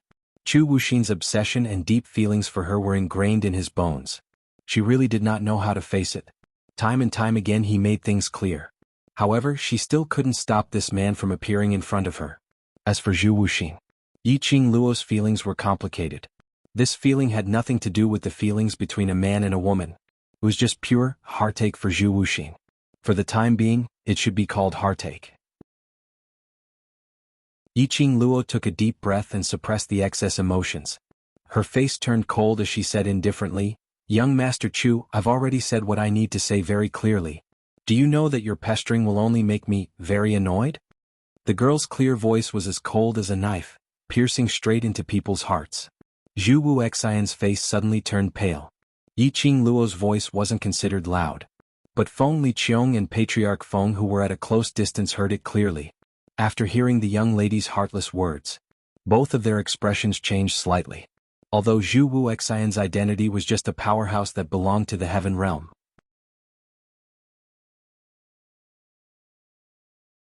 Chapter 48-49. But in reality, the strength of the Red Clarity Pavilion had long since reached the level where they could roam freely in the God realm. Even the nobles of the immortal world. They had to give the Red Clear Pavilion some face. Many people wanted to send their daughters to the Red Clearness Pavilion. But Yiqing Luo's words revealed a very obvious message. Chu Wuxian loved Yiqing Luo deeply. His words and actions were completely different from his image of humbleness. As for Yiqing Luo, she had no intentions towards Zhu Wuxian. Moreover, he was extremely disgusted. The atmosphere between the two of them was very strange. The sorrow in Chu Wuxin's eyes deepened. His thin lips moved as if he wanted to say something. Feng family master had already coughed violently, interrupting this weird atmosphere. After that he pulled Yiqing Luo's hand and eased the atmosphere. What little Luo said is right. Today is little Luo's reunion banquet and it's a good day, so don't make the atmosphere too stiff. Zhu Wuxian swallowed the words that were about to come out of his mouth. Feng Clan Lord glared at Feng Liqiong. Alright, stop messing around. This is your precious adopted daughter. If you force Xiao Luo away, let's see how you regret it. Feng Liqiong snorted coldly. Is that so? Why don't she take a look? Feng Liqiong. This was the first time in so many years that Patriarch Feng called out Feng Liqiong's name. Do you believe that I won't beat you to death? Feng Liqiong flicked her sleeves and sat down on a nearby chair. Do whatever you want.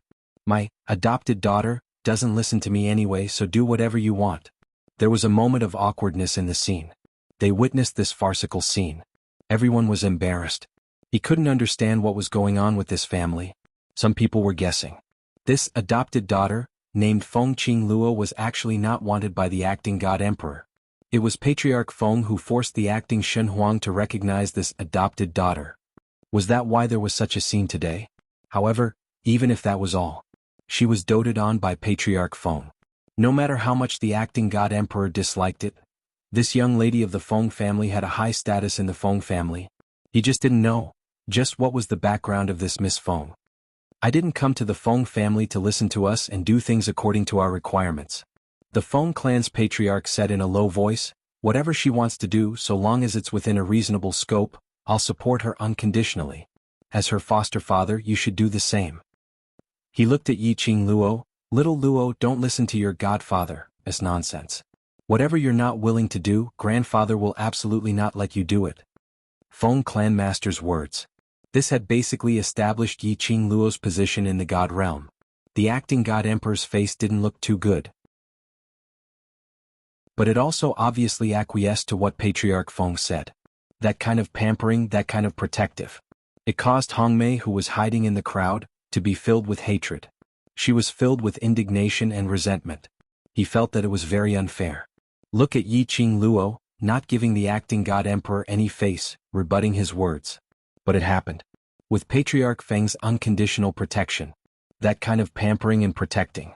It made the young girl look like a high and mighty princess, proud and noble. As for her, just because she had offended Yiqing Luo, she was pushed by her own parents to the person she hated the most, to be subservient.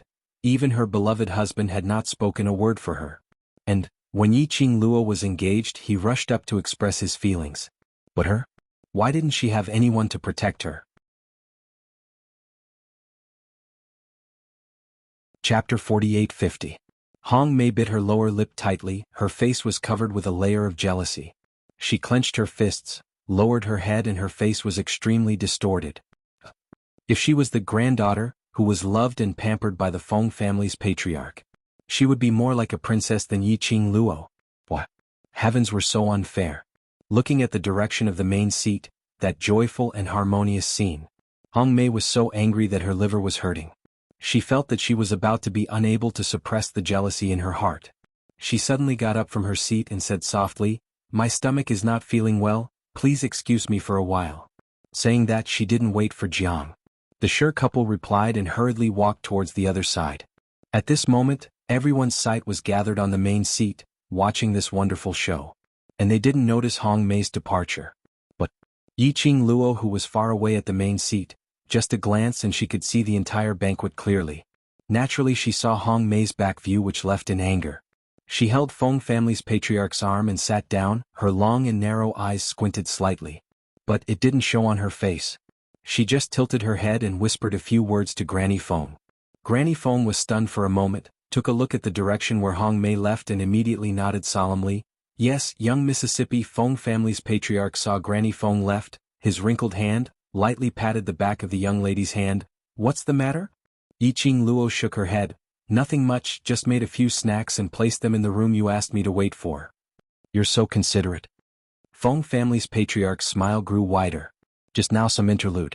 It didn't affect his mood. The banquet continued. Feng family's patriarch looked at Zhu Wuxian, who was sitting at the corner, holding a wine glass in his hand, staring at Yiqing Luo with an expressionless face. Finally, he couldn't hold back the doubts in his heart. "Little Luo, how did you get to know the Red Clear Pavilion Lord?" Considered, no discord, no concord.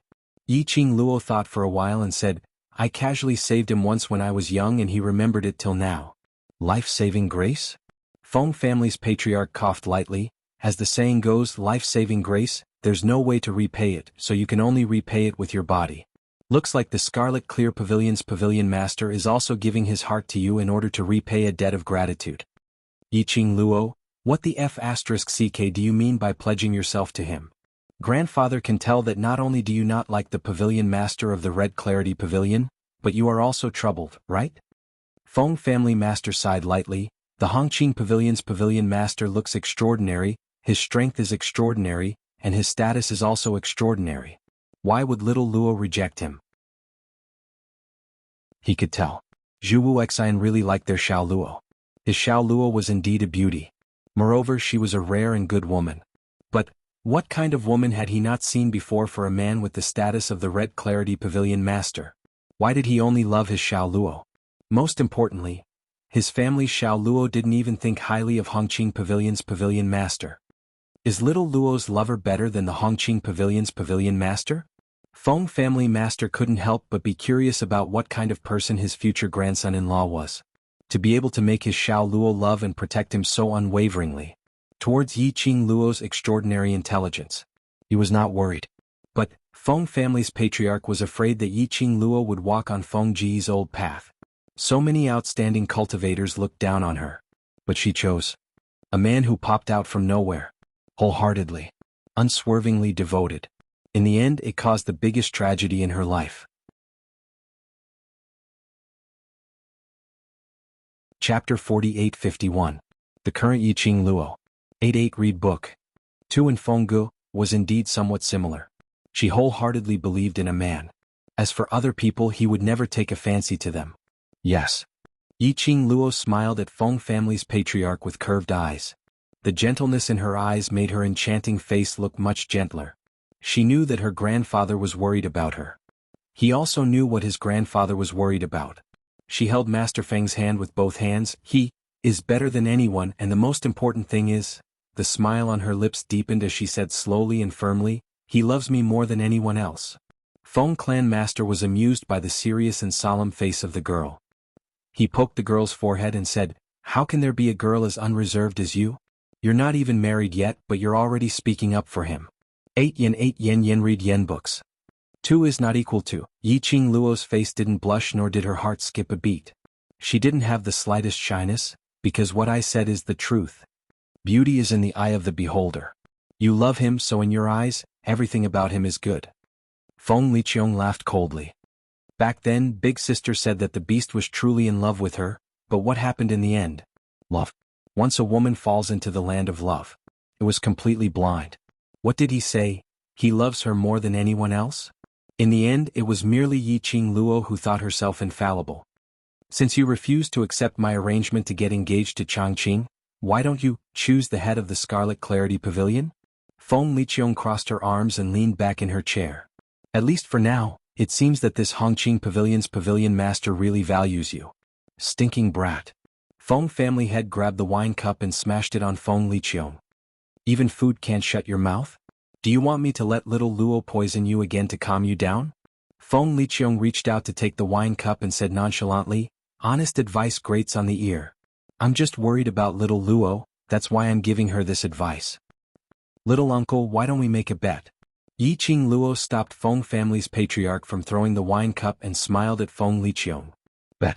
Feng Liqiong recalled the earlier scene between Yiqing Luo and Hong Mei as she sneered, do you think that I'm as dumb as that Jiang family idiot? So, little uncle is certain that he will lose? Yiqing Luo chuckled. Feng Liqiong's handsome face twitched as he spat out, how do you want to bet? Little uncle, do you think that I'm being presumptuous about my feelings for the person I love? Yiqing Luo beamed, then let's bet on the sincerity of the person whom I love, how about that? What are the stakes? Feng Liqiong sneered. Yiqing Luo tilted her head, if he is really like what I said, that he loves me more than himself, and is absolutely outstanding enough to satisfy you. Little uncle will forget about the ill feelings towards mother, how about that? Feng Liqiong's eyes widened. A sharp light covered his eyes. Feng family matriarch pulled Yiqing Luo back. It's enough to satisfy grandfather, there's no need to satisfy him. If he continues to pick faults and act shamelessly, how long will this bet last? Yiqing Luo smiled brightly and confidently. He is absolutely outstanding, little uncle will not be able to pick out any faults. Feng Liqiong sarcastically tugged her lower lip and stared straight at Yiqing Luo. So confident? Yes. Yiqing Luo raised her brows. Little uncle, do you dare to bet? All right. Feng Liqiong's smile turned cold. If I don't approve of that person, you agree to marry Changqing. Chapter 4852. Feng Liqiong. Feng family patriarch slammed the table fiercely. You can arrange any marriage for my precious little Luo. If you do, I'll marry you off. This slap on the table. Instantly the entire noisy banquet quietened down. Each of them stared at Feng family patriarch quietly, shivering. When they heard Feng family patriarch's roar, all of them were speechless. Marry the acting god emperor off? Did Feng family patriarch want to drive the acting god emperor out of the Feng family and let him marry into the family? It looked like Feng family patriarch really doted on this Miss Feng. However, the acting god emperor didn't seem to like this Miss Feng very much. As expected, Miss Feng was the adopted daughter that Feng family patriarch forced the acting god emperor to acknowledge. The noble circle was really messy. They didn't dare to say it and they didn't dare to ask. 88 Read Book 2. It was better to hug herself tightly and shiver. Everyone's mind was filled with rich imagination. And the main character who was roared at had a slight change in expression. but very quickly his expression revealed a trace of ridicule. He didn't answer Feng family patriarch but looked at Yiqing Luo. Why?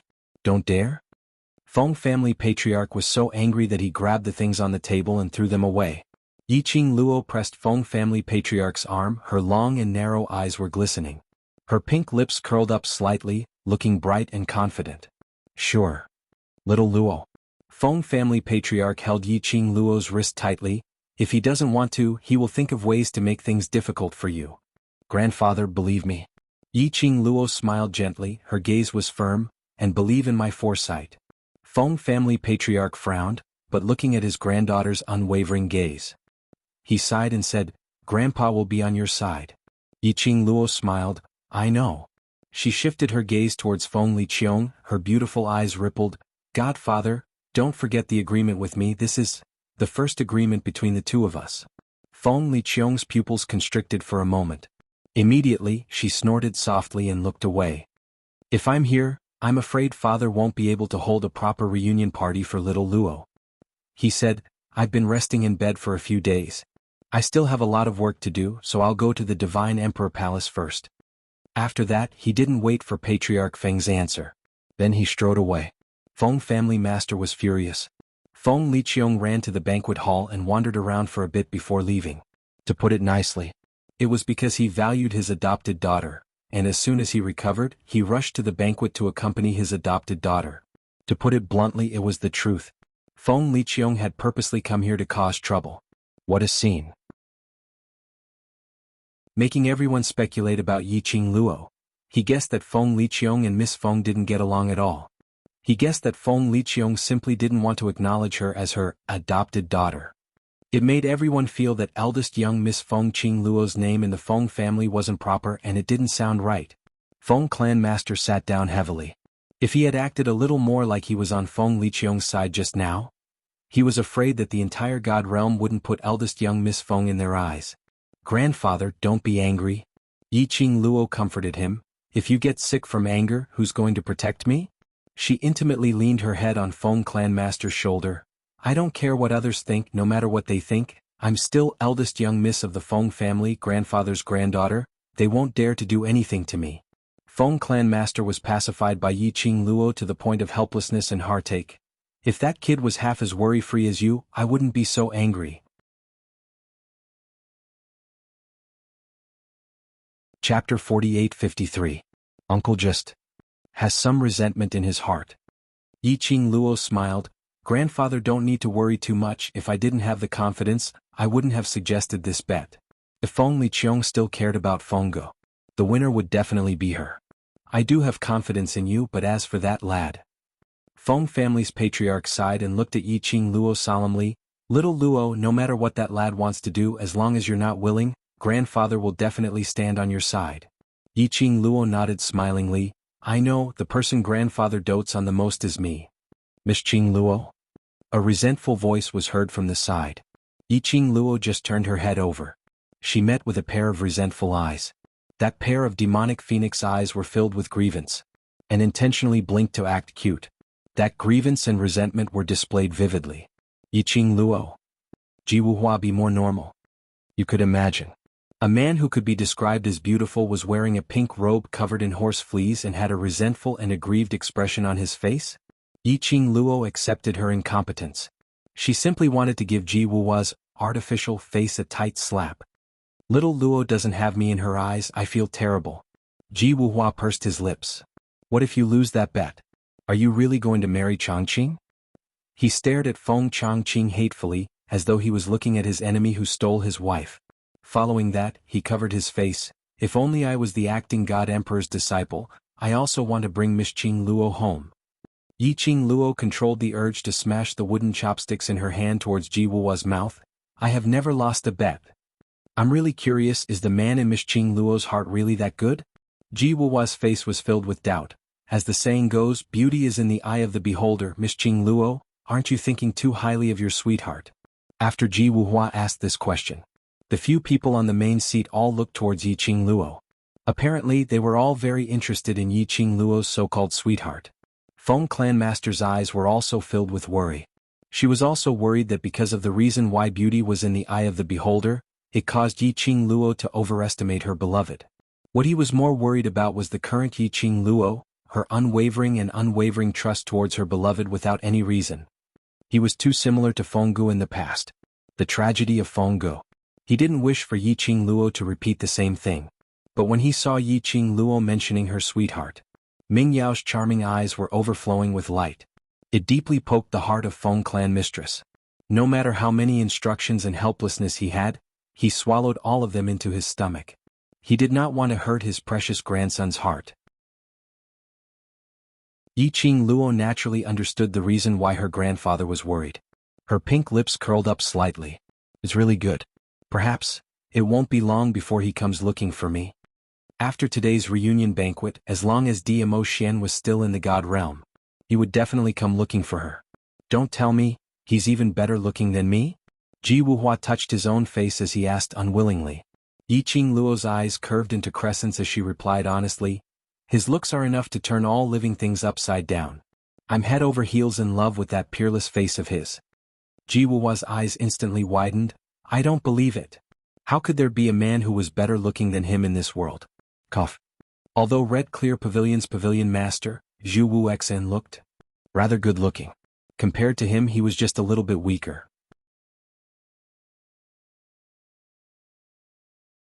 Chapter 48-54. He absolutely didn't believe it. How could there be a man who could match his face? It doesn't matter how he looks like. Feng family patriarch interrupted Ji Wuhua's nonsense. The most important thing is his ability, character and background, and most importantly, does he treat you well? Yiqing Luo smiled and asked in reply, love me more than yourself, even giving me your life, is that considered good to me? Feng family patriarch's pupils shrank slightly. He held Yiqing Luo's hand tightly. Grandfather believes in your foresight, I hope to see him soon. And then, let you win the bet with that kid. Very soon you will be able to see him. Yiqing Luo nodded, I will win. Ji Wuhua muttered softly, I can also give my life to you. But no one bothered about his nagging. Yiqing Luo lowered her eyes slightly. Feng Liqiong's resentment towards Fenggu. This was the only way to get rid of it. She knew. What Feng Liqiong had done to her was nothing more than a small fuss. She just wanted to vent her discomfort in her heart. Although Feng Liqiong wanted to vent her resentment towards Fenggu on her. But she would never let her marry someone she didn't like. Otherwise, Feng Liqiong would not specially choose someone who listened to her orders, but actually didn't like her. If Feng Liqiong really wanted to do something to her marriage, she would directly drag Ji Wuhua into it. This marriage would definitely become more complicated and more difficult to deal with. Yiqing Luo's slender fingers gently caressed the dark red ring on her knuckles. The rippling red flowing light outlined a lifelike phoenix. She lightly hooked her lower lip. So, Xian, you have a heavy mission. If you are in the God realm, then come and find me quickly.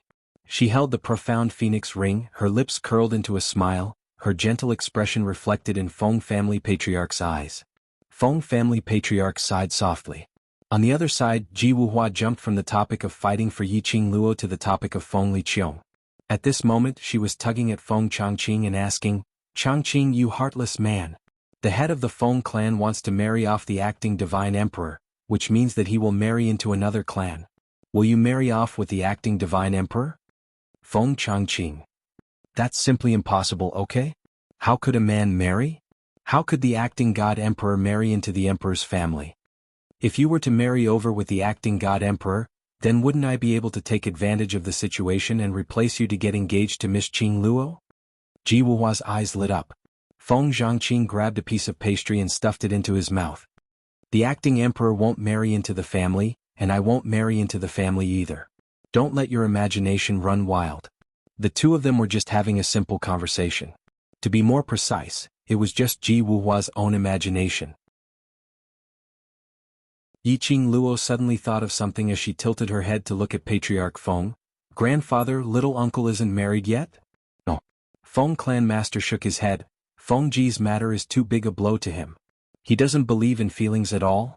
Yiqing Luo was stunned. Then what about Feng Shi? Feng Shi was only 5 or 6 years old. She had always thought that Feng Shi was little uncle's child. But little uncle wasn't married yet. What was Feng Shi's identity? CC. Feng clan master's expression changed slightly. He's that kid's child, his biological child. Yiqing Luo was stunned once again. Not married, but already had a child. Based on Feng Liqiong's attitude towards love? Then what about Cici's mother?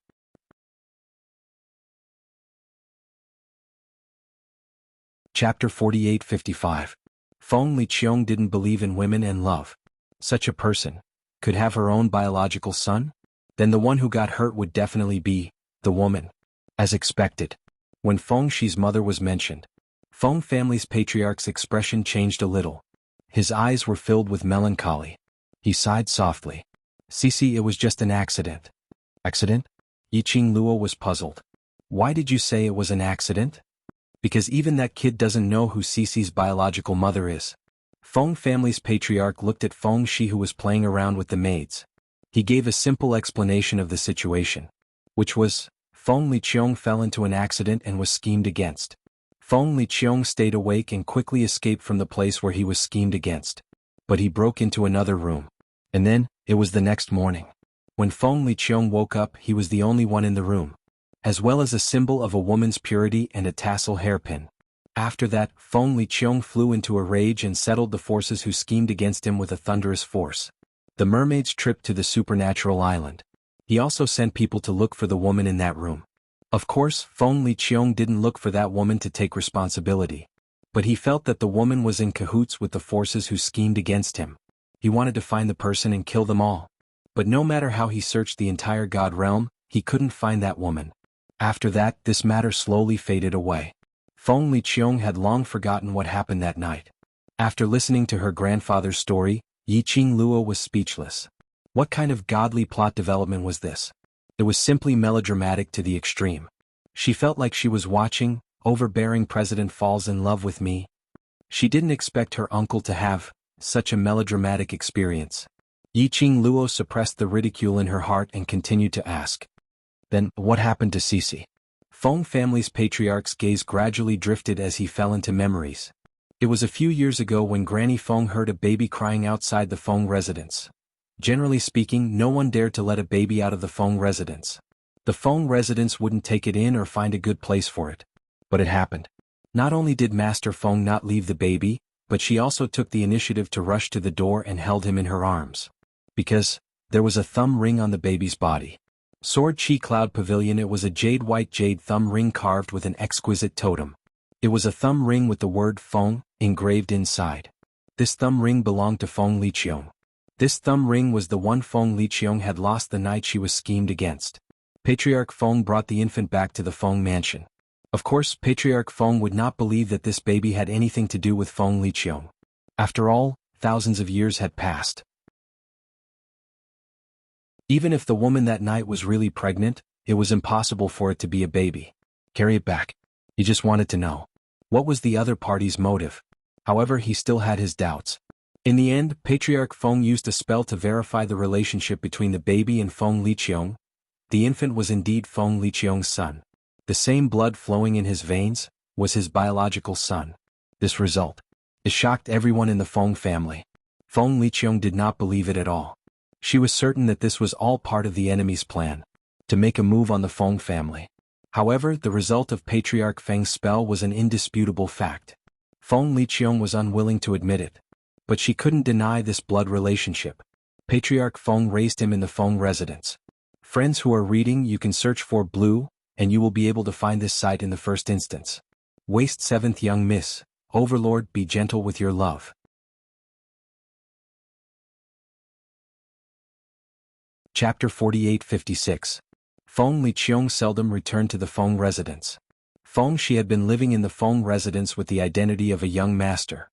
Feng Liqiong had spent a lot of manpower and resources on the mystery of Feng Shi's birth, but to no avail. No matter why Feng Shi only appeared in the Feng residence in the form of a baby after 1,000 years. Feng Shi was also the blood of the Feng family. This was undeniable. They could only wait quietly. Feng Shi's birth mother? Or perhaps the person behind the scenes would show up to know the real purpose of this. So that's how it is. Yiqing Luo looked at the smiling little dumpling who was playing around with some heartache. That face that was carved out of jade. And that pair of eyes that were like the stars. Extremely cute. Indeed, he looked very much like his youngest uncle. When he grew up he would look even more alike. No matter how she looked at it, he was her uncle's child. Yiqing Luo laughed lightly. Cici has grandfather to love him and now he has me to love him. He will definitely grow up well. Feng family patriarch's melancholy expression suddenly faded. Yes, Cici still has you as his sister now. He seemed to be sighing. Cici, that child, actually doesn't like to get along with others and can't play with other royal family or noble children. He is not willing to open his heart and accept other children's kindness. Perhaps it's because Cici knows that he's a child without a mother and that his father doesn't like him, so he feels self-loathing and thinks that his existence is hateful, so his father and mother don't want him. Feng family patriarch's tone was full of heartache. Not willing to open his heart? Self-loathing? Did Feng Shi look like such a child? The Feng Shi she saw was sunny and cute, like a little angel who could melt people's hearts. Like now, Feng Shi was scurrying around among the guests. Her face was full of smiles. And she looked very happy. And the little master who attended the banquet with the elders, he responded with a flowery smile when the young ladies talked to him. How was he like the autistic child described by her grandfather? That's because he treats you differently. Feng family's master smiled gently. Even her always solemn face showed a bit of softness. He likes you maybe, this is the induction of family affection.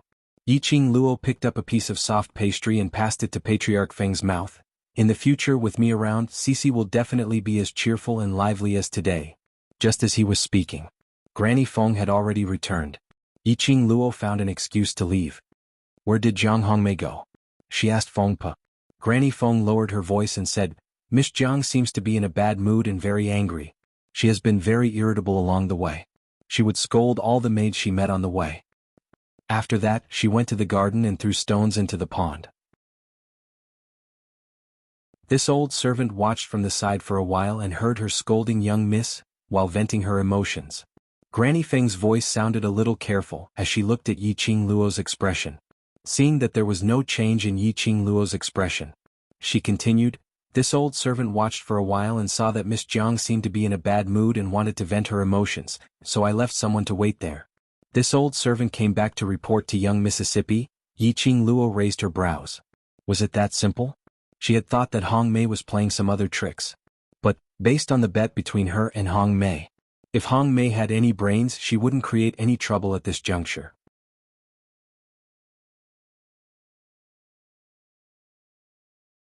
Chapter 48-57. The bet between them. The bet was whether Hong Mei would be chased out of the Feng family. Hong Mei was now protected by Feng Liqiong.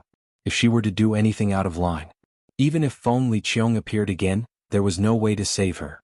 So, if Hong Mei wanted to stay in the Feng residence and survive the reunion banquet, then there was only quiet as a chicken sitting there obediently as a backdrop. Yiqing Luo thought that Hong Mei was a brainless woman. Leaving the banquet quietly, she must be trying to stir up trouble again. TSK. Overestimated Hong Mei. That's right, birds of a feather flock together. To be able to fall in love with Ji Wuhua, that idiot, what brains could she have? Yiqing Luo took a look at her grandfather who was surrounded by various aristocrats to toast and congratulate him. She thought for a moment and looked at Grandma Feng. Look after grandfather, don't let him drink too much, I'll go to the garden to take a look. Grandma Feng nodded, yes, eldest Mississippi. Following the banquet she walked all the way forward. Past the huge flower bed. Past the luxuriant trees. Yiqing Luo arrived at the lotus pond which was about 50 meters away from the banquet. He scanned his surroundings but did not see Hong Mei's figure. Where was she? Why didn't she see her? She had just walked all the way here. And she didn't see Hong Mei returning to the banquet. But here. There was no sign of Hong Mei. Yiqing Luo frowned slightly as she surveyed the surroundings. Until she came to a pond which was very close to the pavilion, she saw a few pieces of broken stones and footprints. It seemed that Grandma Feng mentioned Hong Mei venting her emotions by the pond was here. Could it be that she went somewhere else? This Feng family's courtyard seemed to only have this garden as the place for today's banquet. It was also the place where the guests could move freely. But leaving the garden, that was an offense to the Feng residents. Hong Mei should not have left the garden. Unless she ran away by herself? To avoid the bet between them, so she quietly left the Feng residence? Suddenly Yiqing Luo's eyes congealed as her vision fell onto the pavilion not too far away. A cold glint flashed across her long and narrow eyes. She strode towards the pavilion. Her gaze was vigilant as she stared at the pavilion. There was no mistaking it, this was the Yin-Chi of the Gloomy Palace. People from the Palace of Gloomy Darkness had appeared here? The Palace of Gloomy Darkness would indeed take action. Yiqing Luo squinted her eyes as her vision slowly swept past those few stones by the side of the pond. The sinister aura of the Tenebrous Palace was not weak. It was obvious that he had just left not long ago. In other words, it was very likely that Red Plum had met with the Palace of Gloomy Darkness. With the sinister temperament of the Netherworld Palace, the Palace of Gloomy Darkness would definitely make use of Hongmei's jealousy. Oh no. Something happened at the reunion banquet. Yiqing Luo's expression sunk as she immediately turned around and headed back towards the direction of the reunion banquet. She was extremely fast. When he came, he strolled leisurely in the courtyard. When he turned back, he was as fast as lightning. When he rushed to the banquet, she had only left for a short period of time. The clamorous reunion banquet was now in a state of chaos. Many guests were running around in a mess. It seemed to be searching for something. His face was filled with anxiety. Yiqing Luo surveyed the surroundings. He didn't see Hongmei anywhere. "Young miss." Granny Feng saw Yiqing Luo and immediately walked towards her. "Young miss, it's bad, young master. Young master has disappeared." Feng, she had disappeared? Yiqing Luo's breathing suddenly turned heavy. The expression on her face turned extremely cold at this moment.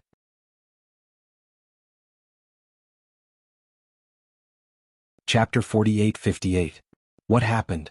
Yiqing Luo's voice was cold. Granny Phoenix's eyes reddened. I don't know. Feng Bei kept looking at young master. Just now, in the blink of an eye, young master disappeared. Feng Bei was the maid who kept Feng Shi company and made sure she didn't run around.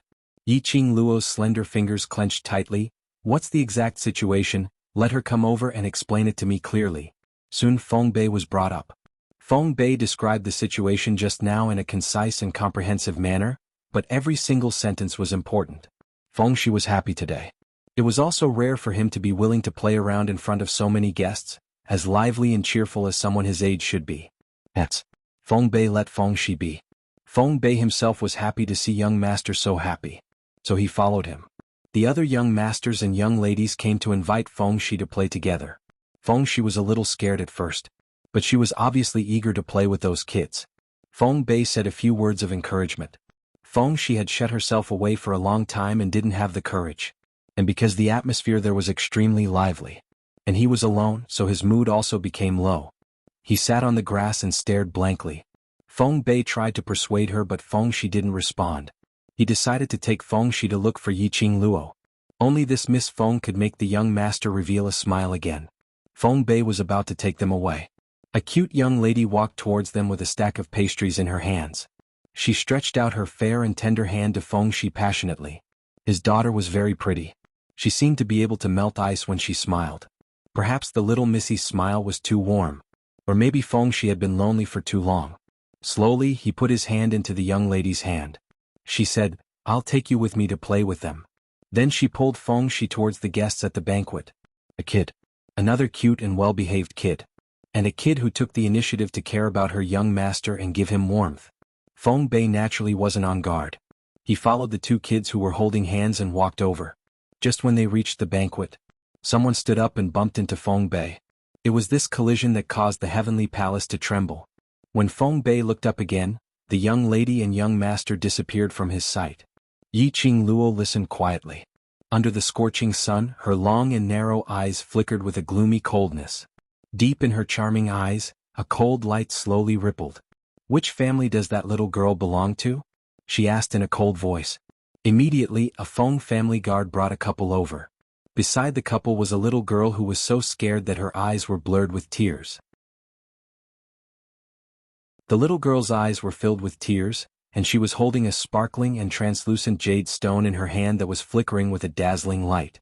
Just one look and Yiqing Luo could tell that the yin qi was floating above the jade stone. In his heart he had a rough idea of what was going on. Sure enough, as he listened to the couple and the little girl's statement, it was almost the same as what Yiqing Luo had guessed. There was no other way, but the little girl could not resist the temptation of the shiny jade. She listened to the words of the person who gave her the jade. "Help me take Feng Shi to the designated location."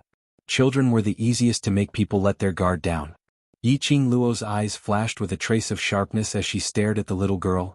Do you remember what that person looks like? The little girl was so scared that she sniffled. She was scared but dared not to cry. Yes, I remember.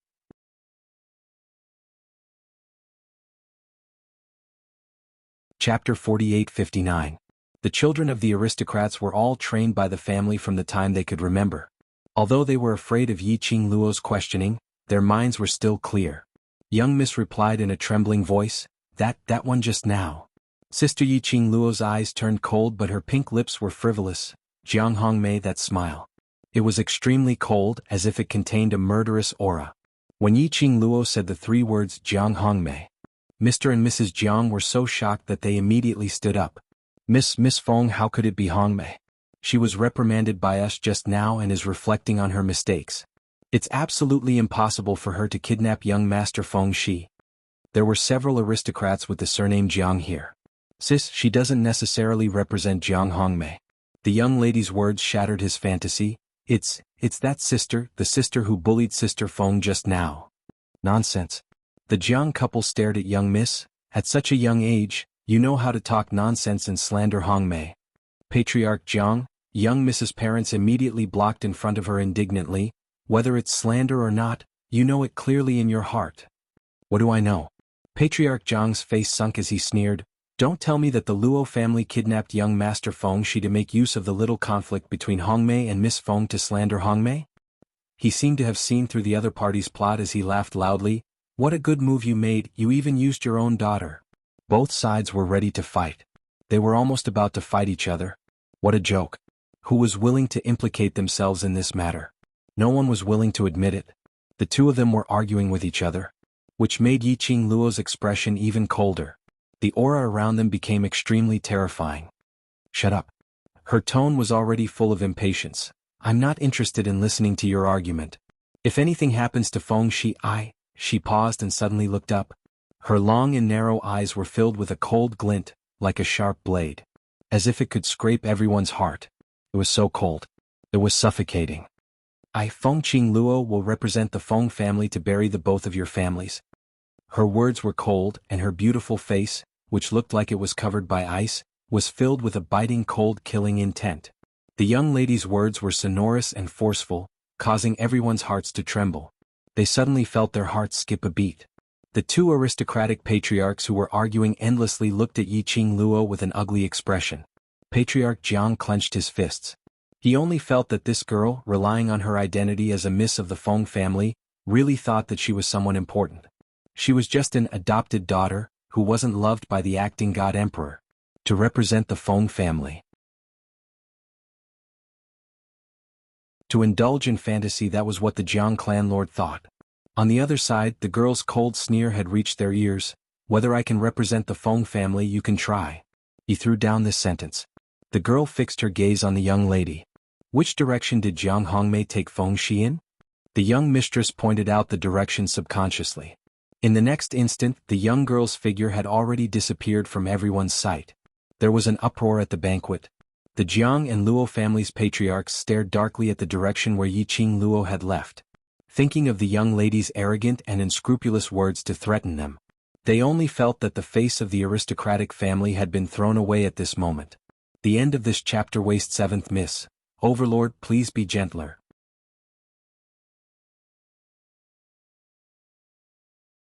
Chapter 48-60.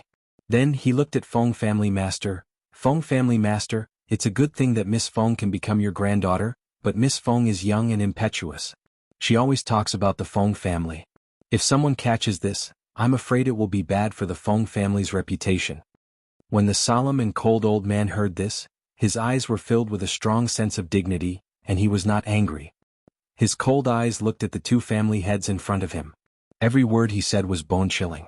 This family head Xiao Luo, if this family head didn't dote on her, would she let you people bully her? She can take the initiative to use the Feng family as a backer and is willing to use the power of the Feng family. I am even happier. As for the so-called weakness, do I look like I am afraid of losing the reputation of the Feng family? The world was vast. Without the treasures, little Luo was in a good mood. Besides, Feng clan master's eyes turned sharp, and he waved his sleeve. Boundless spiritual energy gushed out. He attacked without any warning. Before the two patriarchs could react, he was sent flying by Patriarch Feng's attack. He fell heavily onto the banquet table in front of him. The Feng clan master's eyes were full of anger, and he was very dignified. If anything happens to Feng Shi, neither of you can escape. Yi Qing Luo hurriedly chased after him. If it was Jiang Hongmei who took him away, they shouldn't have left the Feng family's courtyard yet. Jiang Hongmei was already working with the people from the Palace of Gloomy Darkness. As long as the people from the Dark Palace were still in the Feng family courtyard, she could sense his aura. As Yi Qing Luo chased ahead, she released her sense of perception. He quickly scanned his surroundings. It was because of her that the people of Dark Nether Palace sneaked into the Feng family. It was also because of her that Feng Shi had been taken away by the people from the Palace of Darkness. She would never, ever let Feng Shi come to any harm because of her. Feng Shi was held under Hongmei's armpit, and they sped toward the back door of the courtyard of the Feng mansion at a high speed. The woman's usually delicate and cold face was now twisted crazily. His eyes were filled with deep hatred. Didn't Feng Qing Luo care a lot about this little dumpling? She used this little dumpling to lure Feng Qing Luo out. When Feng Qing Luo rushed over, he tortured and killed Feng Shi right in front of Feng Qing Luo. Look at her always pretending to be aloof. How long will it last? The guy did. As long as she took Feng Shi out of the Feng family's residence, she would be able to obtain the chance to surpass Feng Qing Luo. To be able to trample Feng Qing Luo under her feet. Hongmei's eyes were filled with madness. Whoa! Xiao Tuanzi's soft sobbing voice rang out. Her small hand reached out to grab Hongmei's waist. What are you doing? Hongmei cursed. Xiao Tuanzi's eyes were misty with tears. I miss Tualan. Hongmei, you're not allowed to go. You scared me. Xiao Tuanzi felt wronged. I almost peed my pants. Hongmei grabbed Xiao Tuanzi's rubbing hand and said, You're not allowed to pee. If you move again I'll chop off your limbs. Xiao Tuanzi was frightened. She tried to hold back her tears as her little body trembled. Everyone quietened down.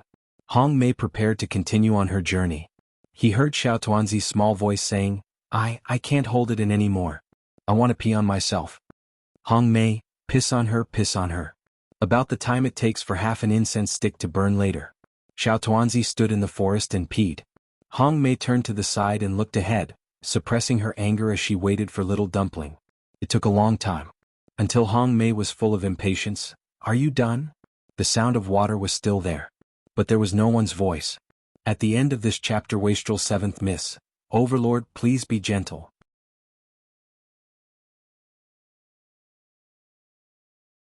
Chapter 4861.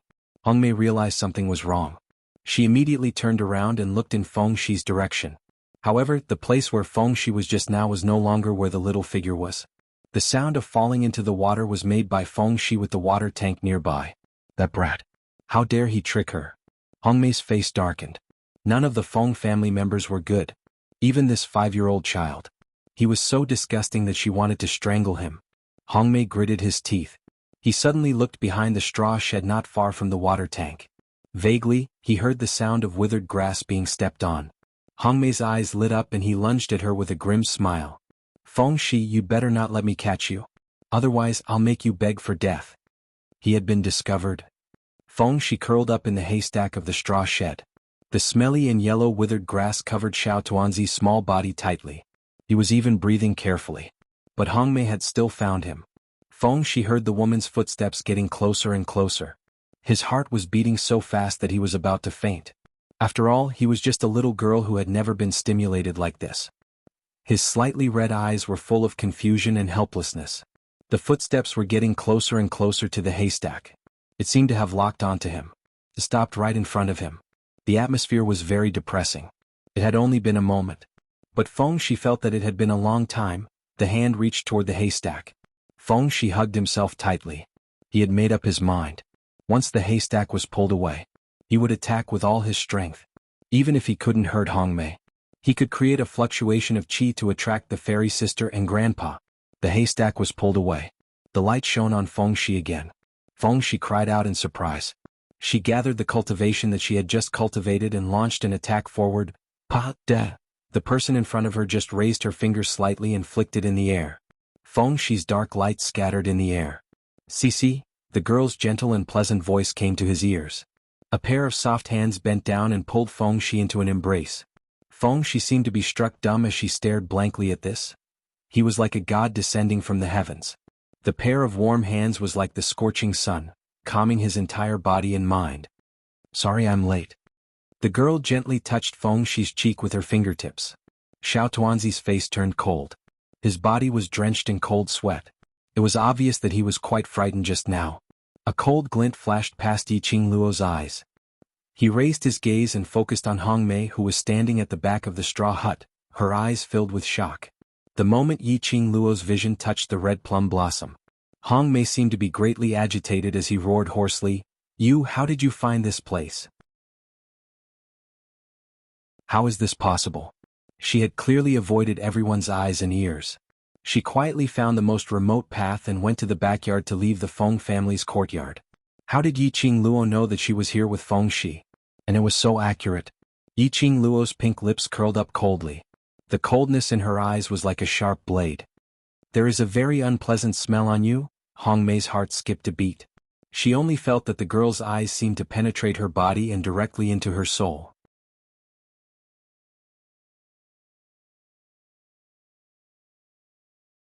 Chapter 4862. No, to be more accurate. Yiqing Luo was looking at another person through her eyes. Yiqing Luo was communicating with another person through her eyes. What was it? What on earth was Yiqing Luo looking at? Hong Mei's heart was fluttering. She had an extremely uneasy premonition. She stared deadly at Yiqing Luo as her fingers clenched tightly. Yiqing Luo hugged Feng Shi with one hand as her gaze met Hong Mei's gaze quietly. Her pink lips curled up eerily. "Have you thought of the consequences for touching my people?" Hong Mei retreated 2 steps as her eyes were filled with vigilance. Yiqing Luo scoffed softly. Her fingertips moved. A feather fan which was like a raging flame appeared from her palm. Profound energy shot out from the sky. The battle was about to start. Hong Mei wasn't weak. But against the battle-experienced Phoenix Manor and the raging Yiqing Luo, she wasn't Yiqing Luo's opponent. Just a moment later, Hong Mei was stepped on the ground. Looking at Feng Shi's icy cold hand, she still hadn't calmed down. Yiqing Luo's move was to beat her to death.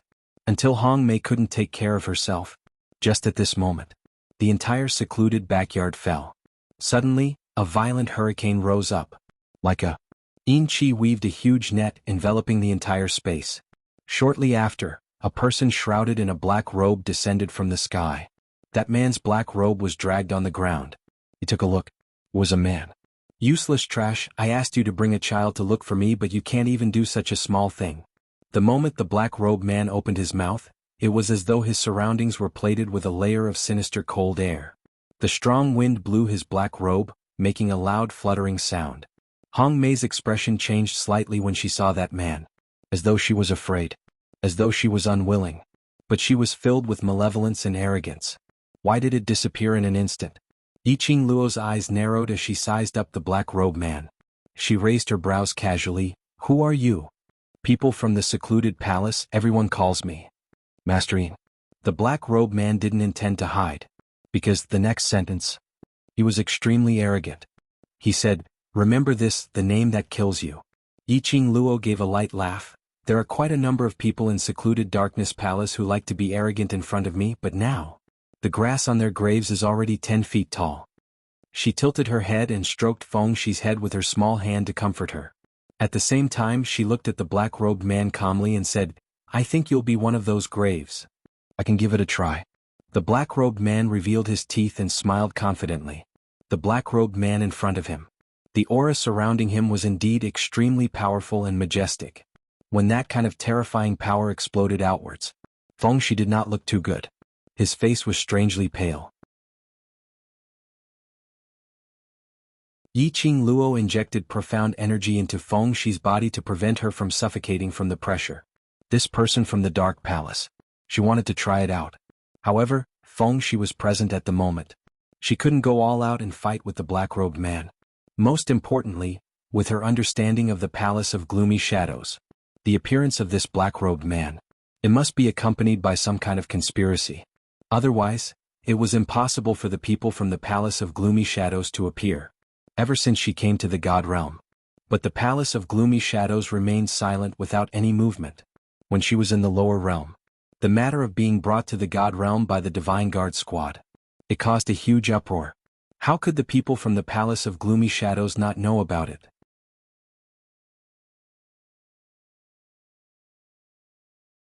Chapter 4863. So, the Palace of Darkness had appeared. It must be for some purpose. To specially kidnap Fengxi. They wanted to make use of Fengxi to lure her to a certain place. They would appear to lure her. Most likely, it was because there was a new development over at the Palace of Darkness. Yiqing Luo's eyes narrowed dangerously. The black-robed man snorted coldly, "Young lady, don't treat me as the same as those trash." His words had just ended. He jumped up abruptly. He turned into a black shadow as he charged towards Yiqing Luo's direction. What greeted him was a sky full of powerful profound light that seemed to be burning with raging flames. Like a scorching sun, a burning fire dragon swallowing and spitting out scorching fire snakes. The temperature in the air instantly became extremely high, as if she was in trouble. The air was filled with sparks of fire. It rolled and roared from time to time. Yiqing Luo immediately hugged Fengxi as she soared into the sky, avoiding the fire snakes. But the next moment, the black-robed man's attack followed closely. A red and black figure. A fast entanglement. The surrounding fire tongue swallowed and spat out even more fiercely, as though it was going to swallow everything around it. About 10 moves or so. 2 bursts of profound rays exploded in the air. Yiqing Luo's figure flew out abruptly. She clasped Xiao Tuanzi tightly in her arms and finally stabilized herself. On the contrary, under the blazing profound rays. However, the black-robed figure stood there in a relaxed manner, not moving at all. Instantly, the difference in strength was obvious. Yiqing Luo frowned slightly as she stared at the black-robed man. Her heart was slightly shocked. This black-robed man was very strong. This kind of strength was much stronger than those elders she had met in the Palace of Darkness. Most importantly, that black-robed man, when he was fighting with her, he didn't use his full strength. It was totally like a cat playing with a mouse. He was giving her a show of strength. Did he want her to fear him? Yiqing Luo's long and narrow eyes squinted unknowingly. It reflected the coldness of frost. She needed to take care of Fengxi. When she was fighting with the black-robed man, more or less affected. However, even without Fengxi's presence, she might not even be able to defeat him. Little girl, you and what the Palace of Gloomy Darkness said, are very different. The corner of the black-robed man's mouth twitched in mockery. How boring. I thought. I really met a worthy opponent. His tone was filled with disdain and ridicule. The game is over. You can go to hell now. He raised his hand and the majestic profound energy of the scorching sun burst forth. A terrifying and powerful aura instantly eroded the entire space. Bang, bang, bang, deafening collisions resounded one after another. The entire back garden was razed to the ground. Yiqing Luo was forced to hold Fengxi tightly and retreat step by step. They didn't even have a place to stay.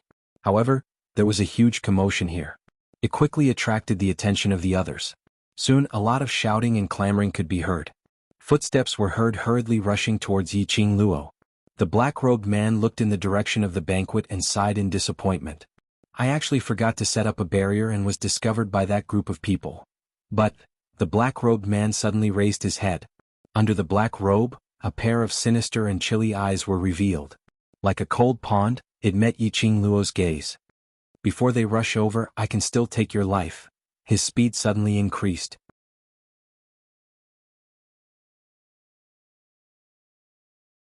Chapter 4864. The black shadow carried a majestic hurricane. It blew the girl's hair into a mess. Fairy, fairy sister. The little girl stretched out her arms and hugged Yiqing Luo tightly, her voice trembling.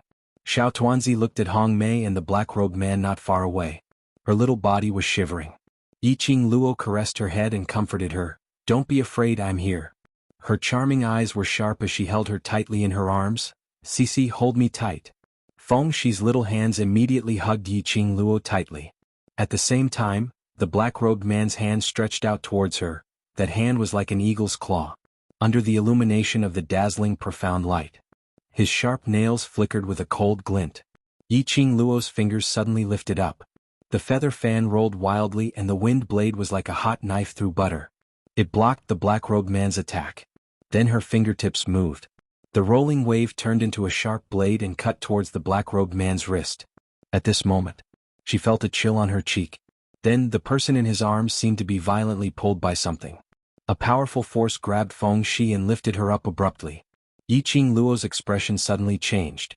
The enemy's target was Feng Shi. Yiqing Luo reacted and wanted to hug Feng Shi back. But when she retracted the profound light, the black-robed man's attack was getting closer. At the moment when the attack was pressed down, Yiqing Luo was shocked and took half a step back. The force in her arms was lightened. Feng Shi was swept away by a horrifying air wave. Feng Shi. Yiqing Luo suddenly split a path and rushed towards the black-robed man. Forget it, it seems. I can't kill you today. Then I'll kill you another day. The black-robed man's expression didn't change. You have to keep your life and let me finish you. As the black-robed man finished his words, Yiqing Luo had already rushed in front of the black-robed man. She waved her feather fan and stabbed it forward. The figure in front of her suddenly dissipated in the air like a wisp of green smoke. It was as if everything that had happened just now was just an illusion. Dark, dark palace. Yiqing Luo's eyes were like frozen snow, her slender fingers suddenly clenched into a fist. It was as if it wanted to crush something. His entire body exuded a sharp, murderous aura. The black-robed man's target was Feng Shi. From the very beginning, his target had been Feng Shi. She had thought, the Palace of Obscure Darkness only intended to use Feng Shi to lure her out. Why would the Palace of Darkness try to take advantage of Feng Shi? Why on earth had the people of Tenyu Palace kidnapped Feng Shi? Little Luo. The voice of Patriarch Feng came.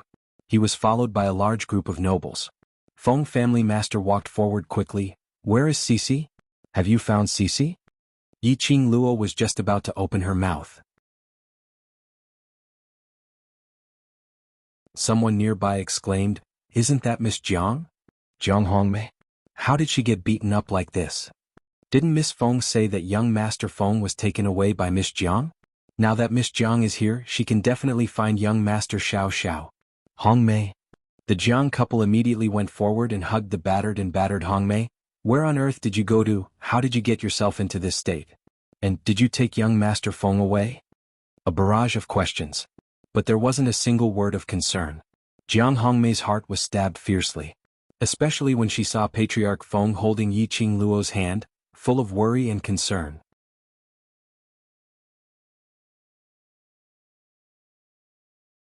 Chapter 4865. The needle in her heart. Then he stabbed her in the heart. Jiang Hongmei opened her mouth in pain and blood gushed out. Her eyes were a little scarlet as she laid on the ground, saying word by word, It's me. Jiang Hongmei closed her eyes hard. It's me, it's all me. Slap. Patriarch Jiang slapped Jiang Hongmei's face. Jiang Hongmei fell onto the ground. She curled up in pain. However, the corners of his mouth were curled up in a smile. The farce over there. Yiqing Luo didn't care. She didn't look at the Jiang couple who deliberately wanted to draw a clear line between Hongmei and the family in front of the Feng family. Feng family patriarch didn't have such thoughts. Little Luo, so you saw Feng Shi just now? Had Feng Shi really been kidnapped by Jiang Hongmei? Could Cici be kidnapped? The old man's face was full of anxiety. The joy he had when he saw Yiqing Luo had subsided. Yiqing Luo nodded. She took her away. I did see Cici just now.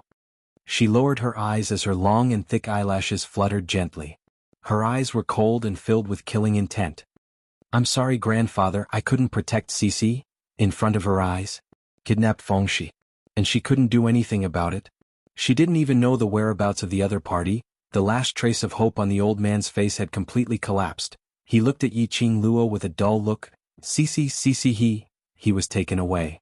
Yiqing Luo clenched her slender fingers. I don't know. Why did they kidnap Cici? Who kidnapped Cici? Did you see clearly? Feng family patriarch asked anxiously. Yiqing Luo's mouth moved. She raised her eyes to see countless noble guests surrounding her. She swallowed back the words and answered silently. Black-robed man couldn't see his face clearly, he was very tall and his voice was very cold. The crowd was in an uproar. This range was too wide. Even if every household was searched, that would take 10 days to half a month. Feng Shi couldn't wait that long. Yiqing Luo patted Feng family patriarch's hand. Then he looked in Hongmei's direction. Her eyes were so cold that they seemed to be quenched in ice. Hongmei colluded with outsiders to kidnap my Feng family's young master. Her eyes were sharp and her voice was gloomy. Imprison him in the Feng family's dungeon. If anything happens to Cici, the Jiang clan will be buried with her. The girl's voice was like a raging flame. Under the enchanting black light, it was filled with dense killing intent. The Jiang couple did not dare to plead for leniency. Watching Hong Mei being taken away by the Feng family's guards on both sides, she could only watch helplessly. The Jiang couple still wanted to plead for leniency. But something happened to Feng Shi. As a result, Feng clan master didn't have the energy to pay attention to the Jiang couple's plea. It was a reunion banquet. He was originally very happy. But before the previous wave subsided, another wave arose. In the study of another courtyard. Little Luo, what did you want to say just now? Do you know who kidnapped Cici? Feng family master asked eagerly. Earlier when Yiqing Luo was answering him, there was an obvious pause. He seemed to have something to say. But in the end it was because there were too many people. He changed the topic. So after the banquet ended, Feng family patriarch brought Yiqing Luo to the study. Yiqing Luo nodded. I know who it is, but her vision swept past Feng Zhangqing and Ji Wuhua who were sitting aside. I'm discussing business with grandfather. What are you two doing here?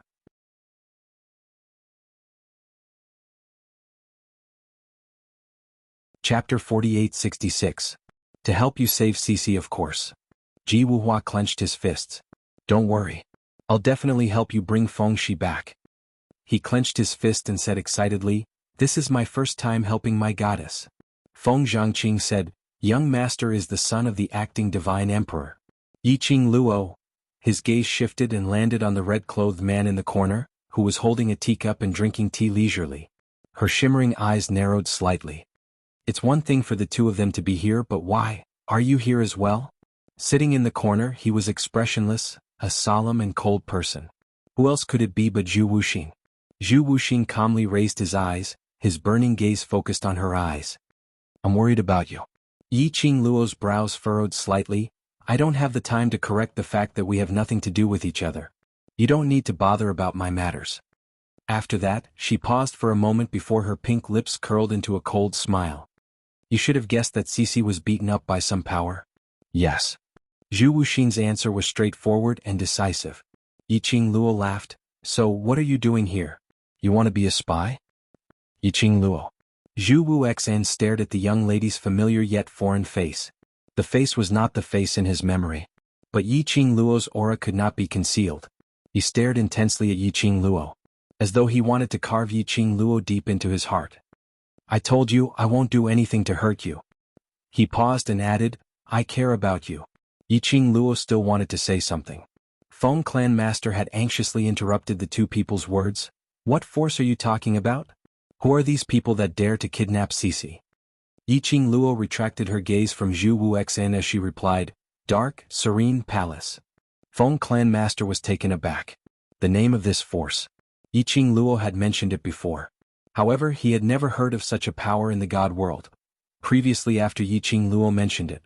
Thus, he sent people to investigate this faction. But there was not a single clue. I originally thought that this matter, secluded darkness palace, was targeting me. Yiqing Luo lowered her head.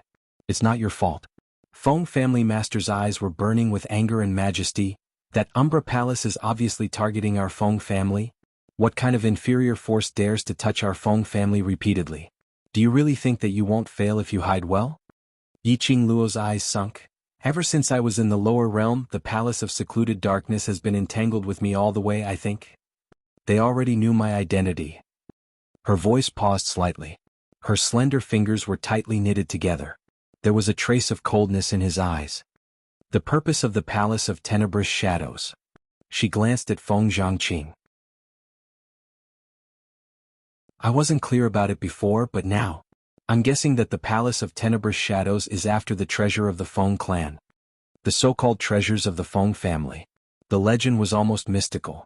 It was as if obtaining the treasures of the Feng family would allow one to rule the world.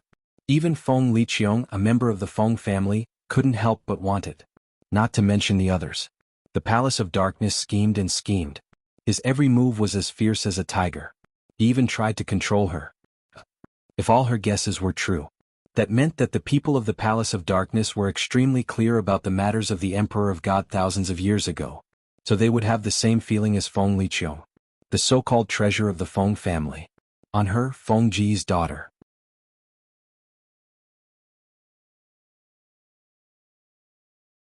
Chapter 4867. So here comes the problem. Why had the people of Tenyu Palace kidnapped Feng Shi? Could it be that he couldn't find a breakthrough from her? He wanted to start with Feng Shi? In other words, they already had a clue about the Feng family's treasure, and this clue was related to Feng Shi? What dark shadow palace? What kind of force is that? An impatient voice came from outside the door. Feng Liqiong strode in with large strides, bringing with her a cold killing intent. Which noble family does the House of Gloom belong to? It was obvious that Feng Liqiong had rushed over after hearing that Feng Shi had been kidnapped. His forehead was still dripping with sweat. Yiqing Luo looked at Feng Liqiong's solemn and cold expression. Her eyes were filled with obvious worry and impatience.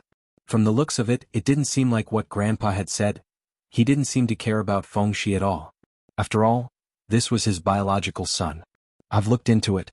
There is no force called Palace of Gloomy Darkness in the divinity. Master Feng's face was dark. They must be refugees who have not registered with the Divine Emperor Mansion. People from the God world. His identity and status would be registered at the Divine Emperor Palace. This was also to prevent other profound practitioners from bringing living beings from the lower realms or other realms to the God world and mixing up the noble bloodline of the God world. Those who didn't go through the registration process were called refugees. Generally speaking, the refugees of the divine world would all be expelled from the divine world. Just like when Yiqing Luo came to the God realm. It was hidden in the 100-flower garden. It was also to avoid those from the God realm from treating Yiqing Luo as a refugee. Patriarch Feng wanted to hold a reunion banquet for Yiqing Luo. He also wanted to include Yiqing Luo in the Feng family's registration. It didn't matter whether Yiqing Luo's power had met the requirements of the God realm. Because she was the adopted daughter of the acting God Emperor. She was now a legal citizen of the God realm. However, the Palace of Gloomy Darkness was actually filled with refugees. This was something that Yiqing Luo had not expected. She had always thought that the people behind the Nether Palace were from the God realm. Furthermore, he had been hiding in the God realm for a very long time. Now tell her. The other party had appeared in the God realm, but he was not from there. Then, where did the Palace of Darkness and the person behind the scenes come from? Yiqing Luo was deep in thought. Feng Liqiong slammed the table. Refugees? What kind of refugees were they to actually form a force in the God world? Why are you targeting our Feng family? His vision suddenly congealed towards Yiqing Luo. The depths of her eyes carried a trace of frosty coldness. You just said that the other party was also after the Feng family's treasures. For now, this is my recommendation. Yiqing Luo nodded. From the Nirvana realm to the current God realm? You have perseverance. If this is a man chasing after a beauty, the beauty will definitely be so moved that she will devote her life to him. Ji Wuhua clicked his tongue and sighed with emotion. I won't. All of a sudden, a cold voice was heard. Everyone turned to the source of the voice. The man in the red robe at the corner put down the cup in his hand and looked at Yiqing Luo expressionlessly. I followed you from the Nirvana realm to the God realm, but you weren't moved by me. He paused for a moment. He then looked at Ji Wuhua. So your conclusion is wrong. Ji Wuhua, everyone, Yiqing Luo? Why was it back to her again? The person behind the Palace of Gloomy Darkness is indeed from the God realm. Zhu Wuxia met Yiqing Luo's gaze and said calmly. The God Emperor Manor has no record of the Palace of Gloomy Darkness. But that doesn't mean that the person behind the Palace of Gloomy Darkness is a refugee.